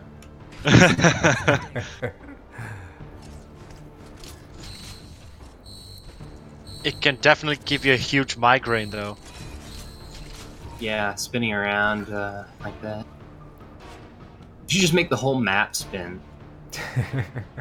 There was a custom map in UT 2000X where it was basically a huge circle just spinning around. That was, oh man. So we're getting the question: what does this have to do with Blitz? Everything. This is Blitz in a nutshell. Like if you go back to the Epic documents about Blitz, where they talk about map design and how you should do it, what the standard practices, the best practices are, this is all there. So he's just following the book. No, I'm just kidding. This is I have no idea what this has to do with Blitz. It does look like just a fun map though. That it's a prototype. You work with the gravity and look what's possible, but it has not really something to do with the game mode right now. It's just a prototype map.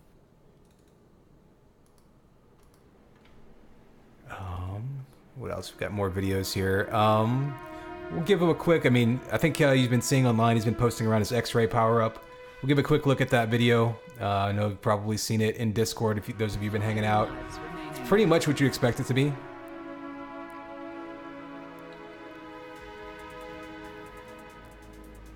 It basically the gives X-ray you, power-up, yeah, it basically gives you the power up that you would from, you would get from Spectator, where you just kind of see through walls. It's kind of an interesting idea, reminiscent of Quake Champions. They've messed around with some things like that. Yeah, this one has really potential because it could be a power-up for the Instagip community instead of the U damage. So this one has like a potential, and you could put it in the middle of a map, and the best team has a small advantage then. That's an interesting concept, because yeah, Instagib obviously, other than jump boots, you really don't have power. I would say it's a little more than a small advantage. Depends on scale. Yeah, I guess so, yeah.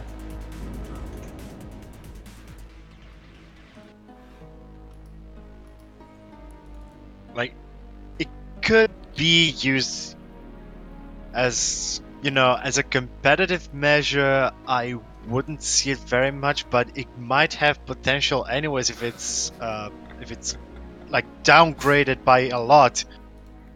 Like if you can see through walls only within a small range and for a small period of time, for example in a duel, I wouldn't see it.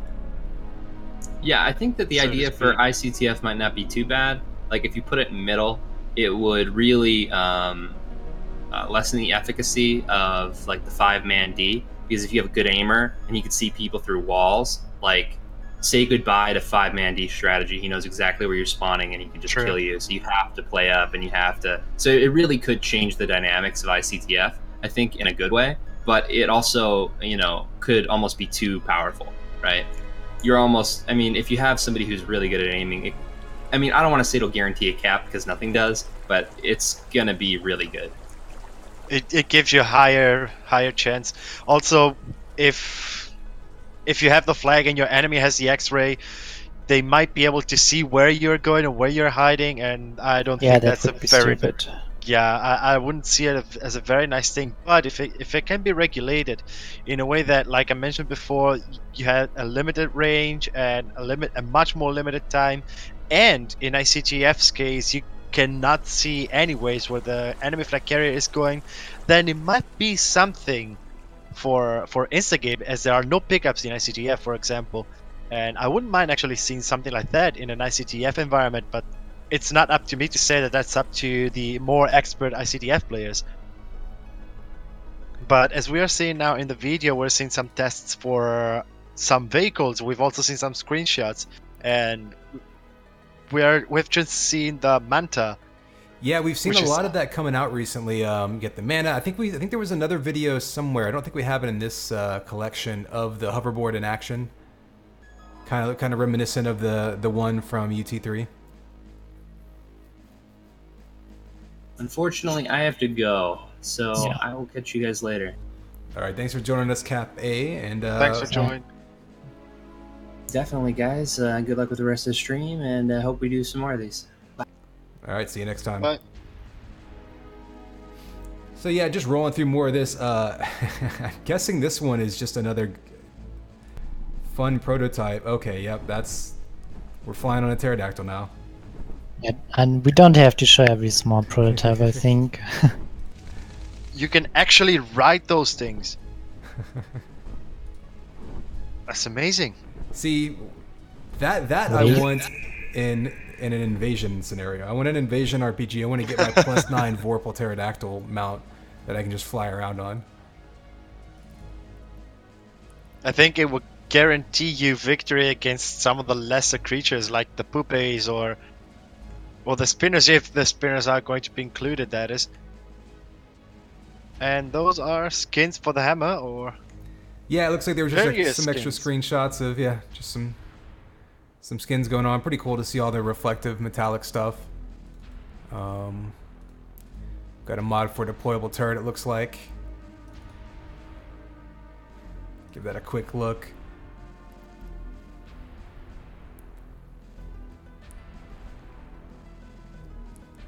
Now what I don't know, and it may show in this video, is if this is a turret that you man manually or if it's an auto turret. Yeah, this one it's actually working and you can use it. It's actually missing an assault, you could say. Yeah, Assault is definitely a game type in which I would see a turret. Yeah, I mean, you had lots of the big, especially in 2K4 that I can think of, the large-scale assault maps that really had a... Oh, there you go, yeah. Sort of a Stinger and a rocket launcher turret hybrid, but...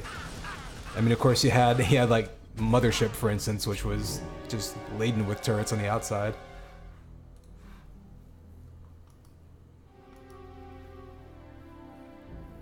Alright, and is that all? I think that's all we had going on. We've got a robot dance, we can show that. This might... Yeah, I think that's nothing new, but it's still something funny. That might... I might need to steal that to be my new idle screen for my stream.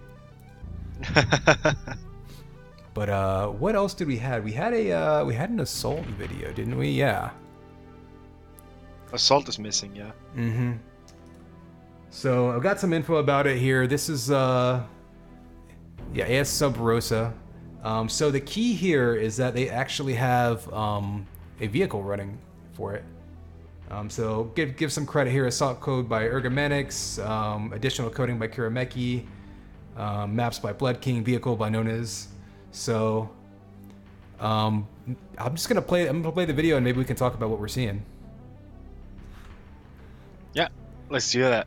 Actually, I have the video right here. Hopefully not upside down. I will have a slight delay in the watching of it, but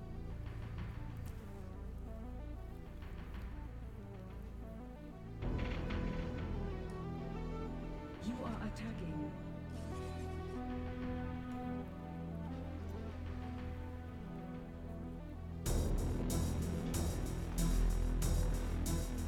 Yeah, so the car is actually a prototype.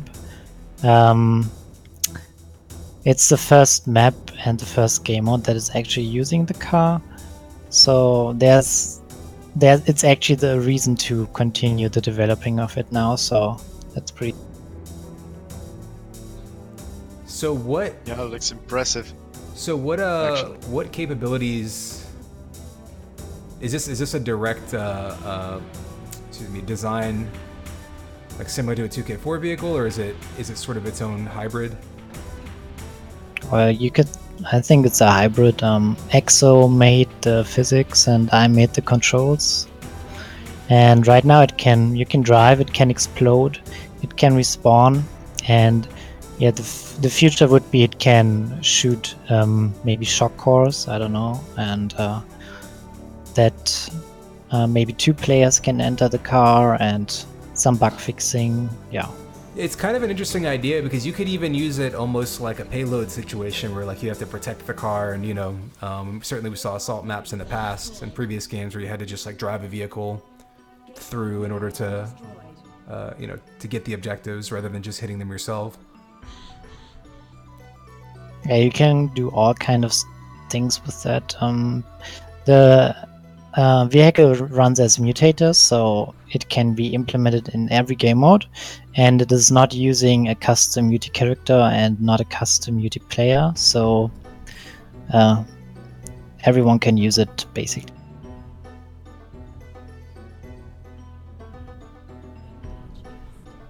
I can already see some vehicle players from past Unreal Tournament games communities getting their hopes hyped up again for an eventual vehicle-based game mode. Yeah, there's a lot of VCTF players that I know have kind of been talking about things recently. Between that hoverboard and this vehicle, you know, things are kind of moving. Yeah, in that there's direction. some future. I think Hack is doing a really good job right now on the hoverboard, and I think you can do a connection maybe with the link gun to the Hellbender. So there's some future with VCTF maybe. Awesome. All right. Well, that, I believe, is everything that I had in this giant multiple gigabyte pack of things we wanted to show off. Had a lot going on this stream. So why don't we wrap everything up? I think we have one more map by Mox. Did we? Yeah, Mox Nexus map is missing. Sorry. Which map was that? I'm Mox looking- Canyon deathmatch.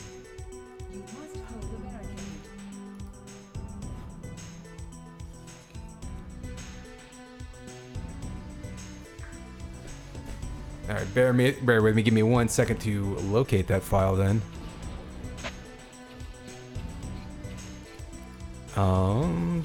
Yeah, it didn't download in my original thing, so give me a second to go grab that. We'll just keep taking a look at this beautiful vehicle. And the nice thing would be we can implement all vehicles into one mutator, and then it's pretty easy to use it for the mappers.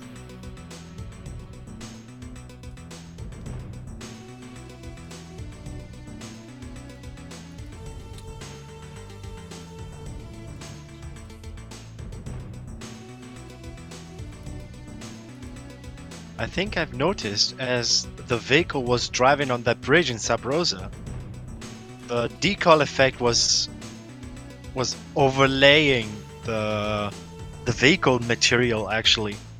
Yeah, you can turn off that option. Well, the vehicle is first prototype, so it has many bugs, which are not solved yet because there wasn't a reason. But now Assault is using it. There's a reason. Yeah, I was just pointing that out. But right now it also keeps your controls if you leave the car. So if you jump, the car jumps with you, and it can jump along the sky. So there are some funny bugs. Yeah, I'd be curious. That's very nice. I'd be curious to see if it ends up being affected by. Is it affected by other people? So like we had things like launches, like grenade launchers in the past.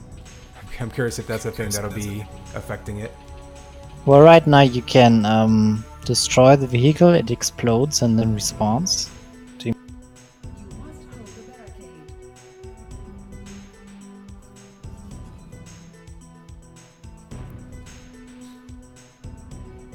Alright, I'm getting my game set up right now. We're gonna go take a look at Mox Canyon.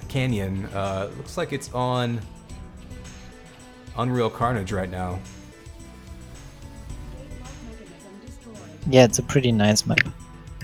Okay, I'm gonna boot up the game again. Also because I crashed.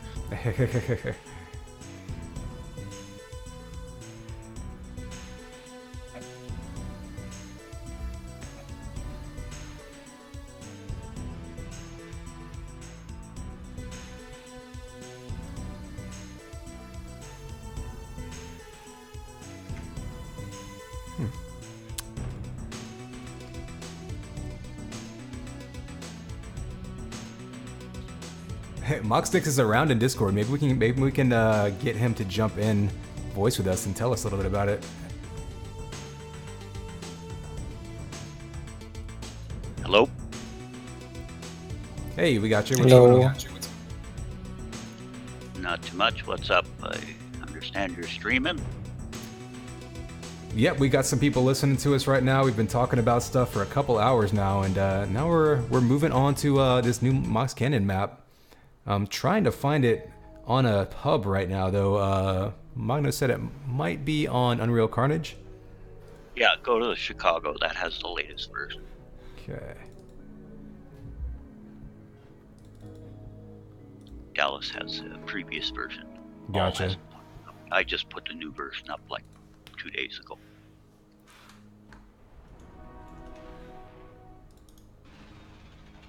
Just a few little tweaks in the latest version.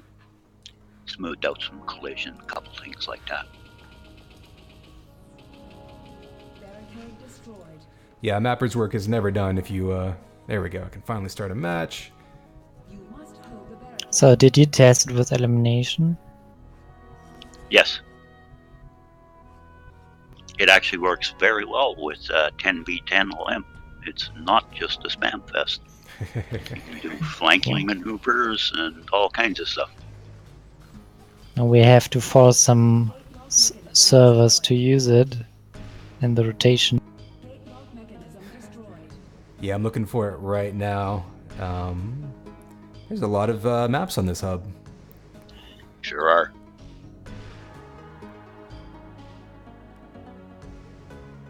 I think I went to download all, and there was something like 200. Yes. The Chicago hub, I run that one. Yeah. Unreal Carnage Chicago and Unreal Carnage Dallas. Maul runs that one. A lot of the same players, but little differences in the rule sets. And, you know, he has some maps I don't have. I have some he doesn't have, that kind of. All right, starting one right now. Let me get this. There we go.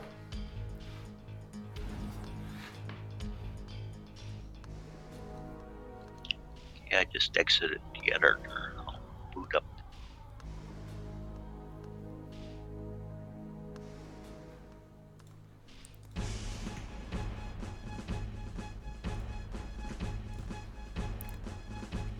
As usual, I managed to break my game.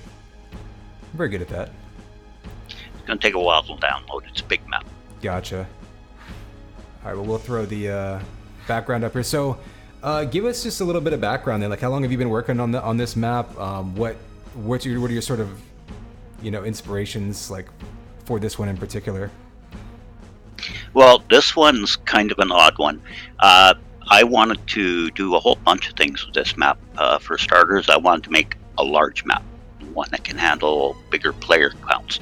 Originally, I was thinking a lot bigger, but run into performance problems real quick once you hit about 20 players in view at the same time, and if it's too open and all that. So I cut that back a bit. It's still quite large. I also wanted to make a landscape map, play around with the foliage system, learn how to get that performing better, which I think I've succeeded with. See, there was a few other things, just trying to think. Yeah, it's interesting because even just like the terrain and landscape in general, it played such a big role in 2K4 because of the dodge jump, and you had a lot of maps like Analyst and, you know, Tomorrowland. You had maps that were basically nothing but that. But going back to the smaller lateral movement of this UT, it seems like we've seen a lot fewer maps that aren't just like the 90-degree angles. We haven't seen a whole lot of organic feel to a lot of the maps, I feel. Well, I was part of it too. I also wanted to do an outdoor map, which I've done a whole lot of remakes and ports, and, you know, a couple original maps. I wanted to throw in another original map and do something that, you know, I don't want to say it's new. It's just it hasn't really been done much in UT4.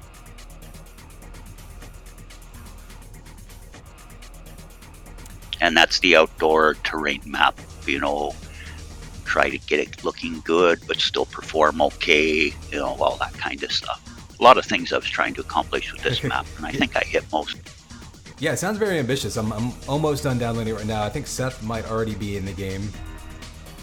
Well, most people have told me, what I've seen them tell other players is it's worth waiting for the down. So this map obviously is on the Unreal Carnage Chicago server. Is this one that you have up on like yes. UTCC now as well? And it is on Dallas too, although the Dallas has a slightly older version. Gotcha.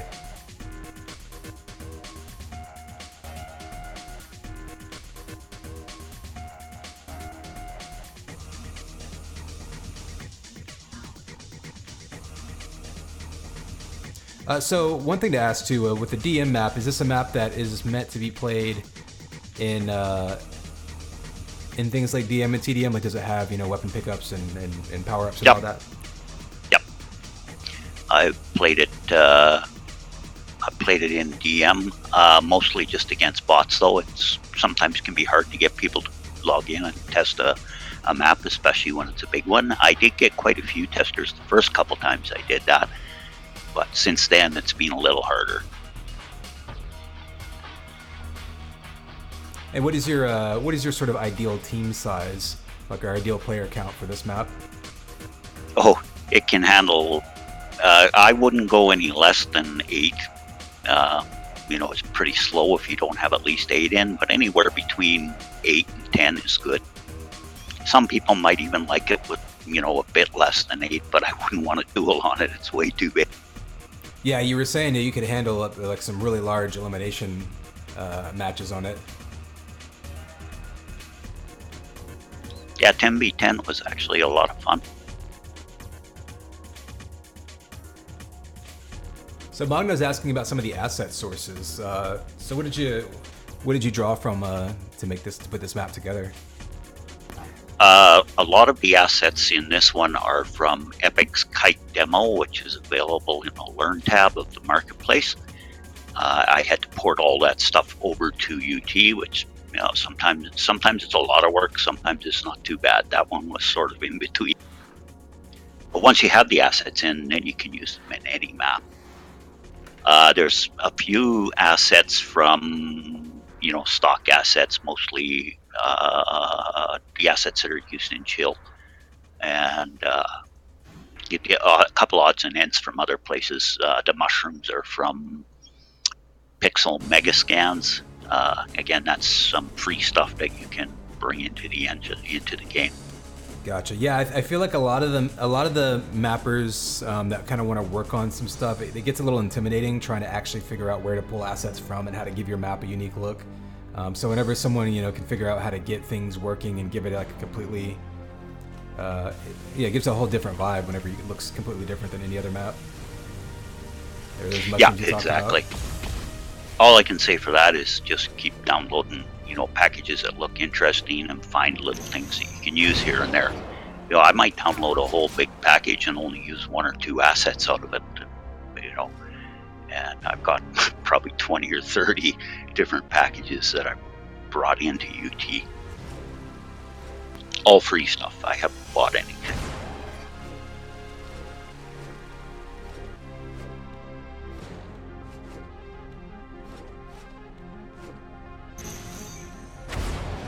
It is one big map indeed. But I like it that someone has decided to do, some sort of, I wouldn't say Antares style map, but rather an open area, mainly in the nature. You don't see much of that stuff in UT at all, in general. No. And actually, it's fair to compare it to Antares, because this map actually, the theme started out as my Antares port. That's where the theme started from, and then I sort of, grew the theme from there. I changed things up. That is where that lift is. Yeah, I noticed that. That is 2K4 model for the lift and the texture.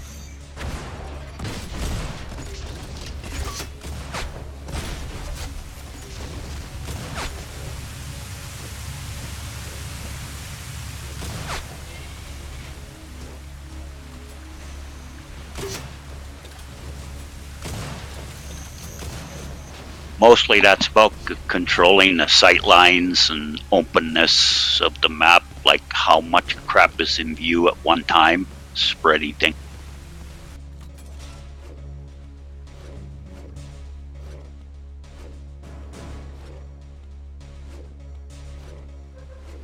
Exactly.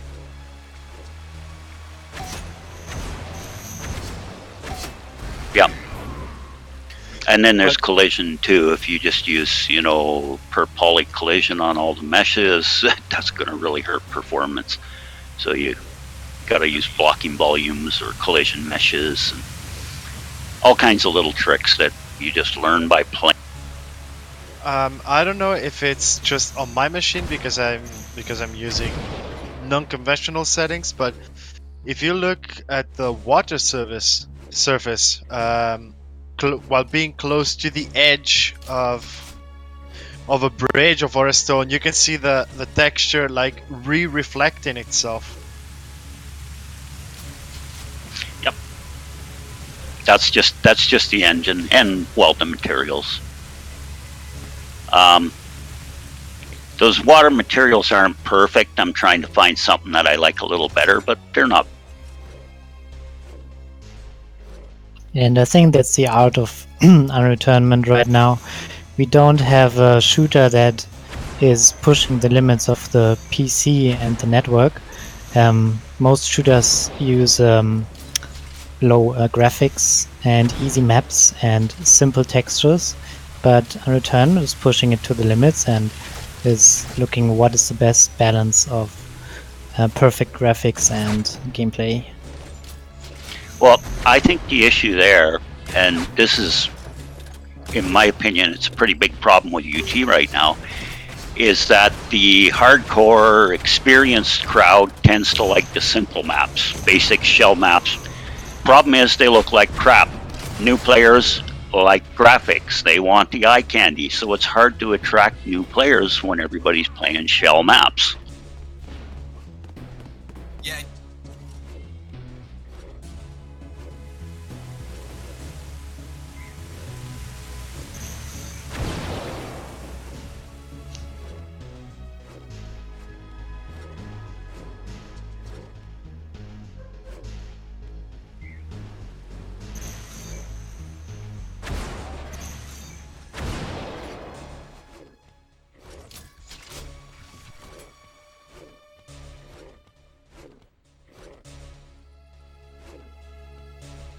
Exactly. Yeah, new players, they don't really care about the performance. I mean, if you look at Fortnite, it's so laggy, and they play laggy tournaments, and sometimes the hits don't get registered, and people play on smartphones. So new players, they don't really care about performance issues. True. I think Fortnite has something like a 20 tick rate too. It's low anyhow. I might be wrong about 20, but it's low.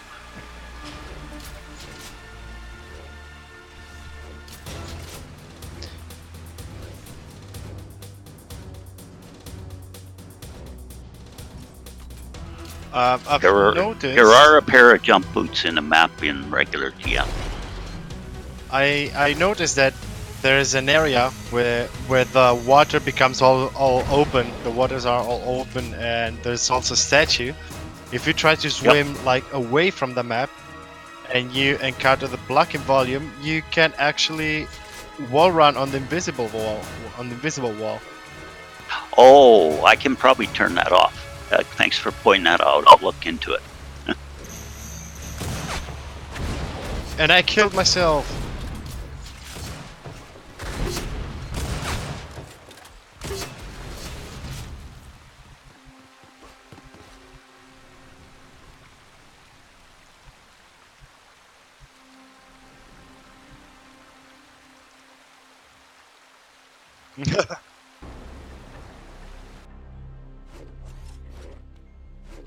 See the what? The hover. Oh, yeah. You can throw whatever mutators you want.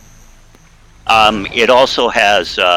It's got 3, what do you call them? UT generic objective points, which are used by. I know Cafe's Domination uses it. I think there's a few other game modes that use it too. Oh, Showdown uses it for sure. What do they do, basically? Well, Domination, it uses them. That's where it puts the domination points.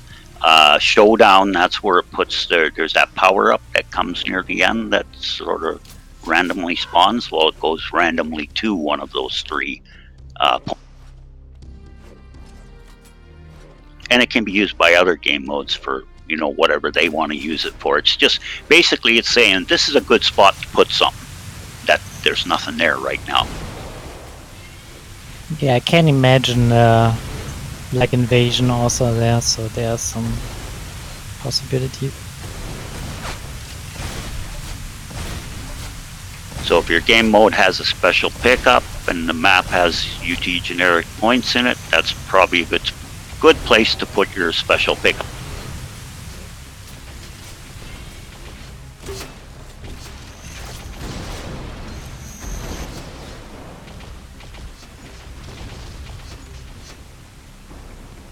Yeah, you should have made it 10v10.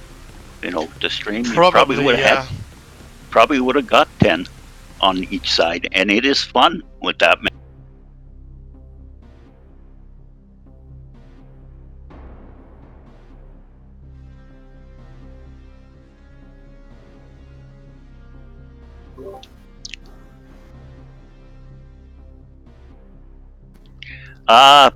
Well, I got picked up a new pack out of the marketplace, the free assets. There's a medieval dungeon assets pack. A lot of those assets are really nice. So I'll be updating a few of my maps in the next month or so with some of those assets in them, and that's really.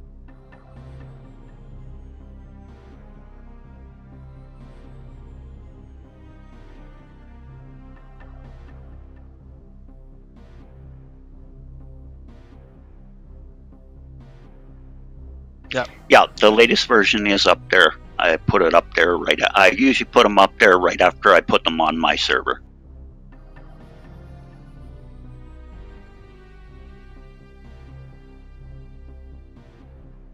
All right, thanks for having me. Bye. Thank you for joining. Thanks.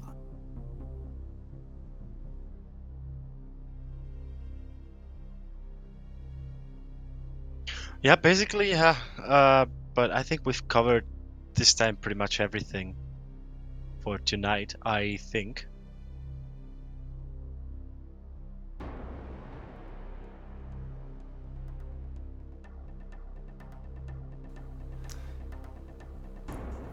Yes. Sorry. Yeah, looks and like- it's planned maybe we can do like a dev stream in a few months again, if we have some projects. Yeah, I Let's mean, see. still working on the whole idea. This was just kind of a pilot, get people on, see how easy it was to start talking about things. Keep an eye out on this channel. Obviously, the UT Renaissance will be the channel that streams this, and I think there's a UT Renaissance YouTube channel that the VODs will be uploaded to, so they'll be available in the future. You can listen to them as like podcasts. Yep, true. But anyway, let's see who do we have still here that wants to sign off with me. And I see you, Seth, in here. We've got Bogno, Moxmix, Rubenstein, known as Taidu. All of our guests. Cafe was here earlier. Anybody want to give any last shout outs? Oh, I hope we do it again soon. Well, who knows, maybe by next episode I would have some content, even though I haven't been working on anything for quite a couple of weeks because of lack of time. But Yeah, I feel ya. One of these days I'm going to open the editor in this game, but and when it does, or when it does happen, I'll let everyone know. But all right, everyone in chat, everyone in Discord, appreciate everyone for hanging out through the long haul.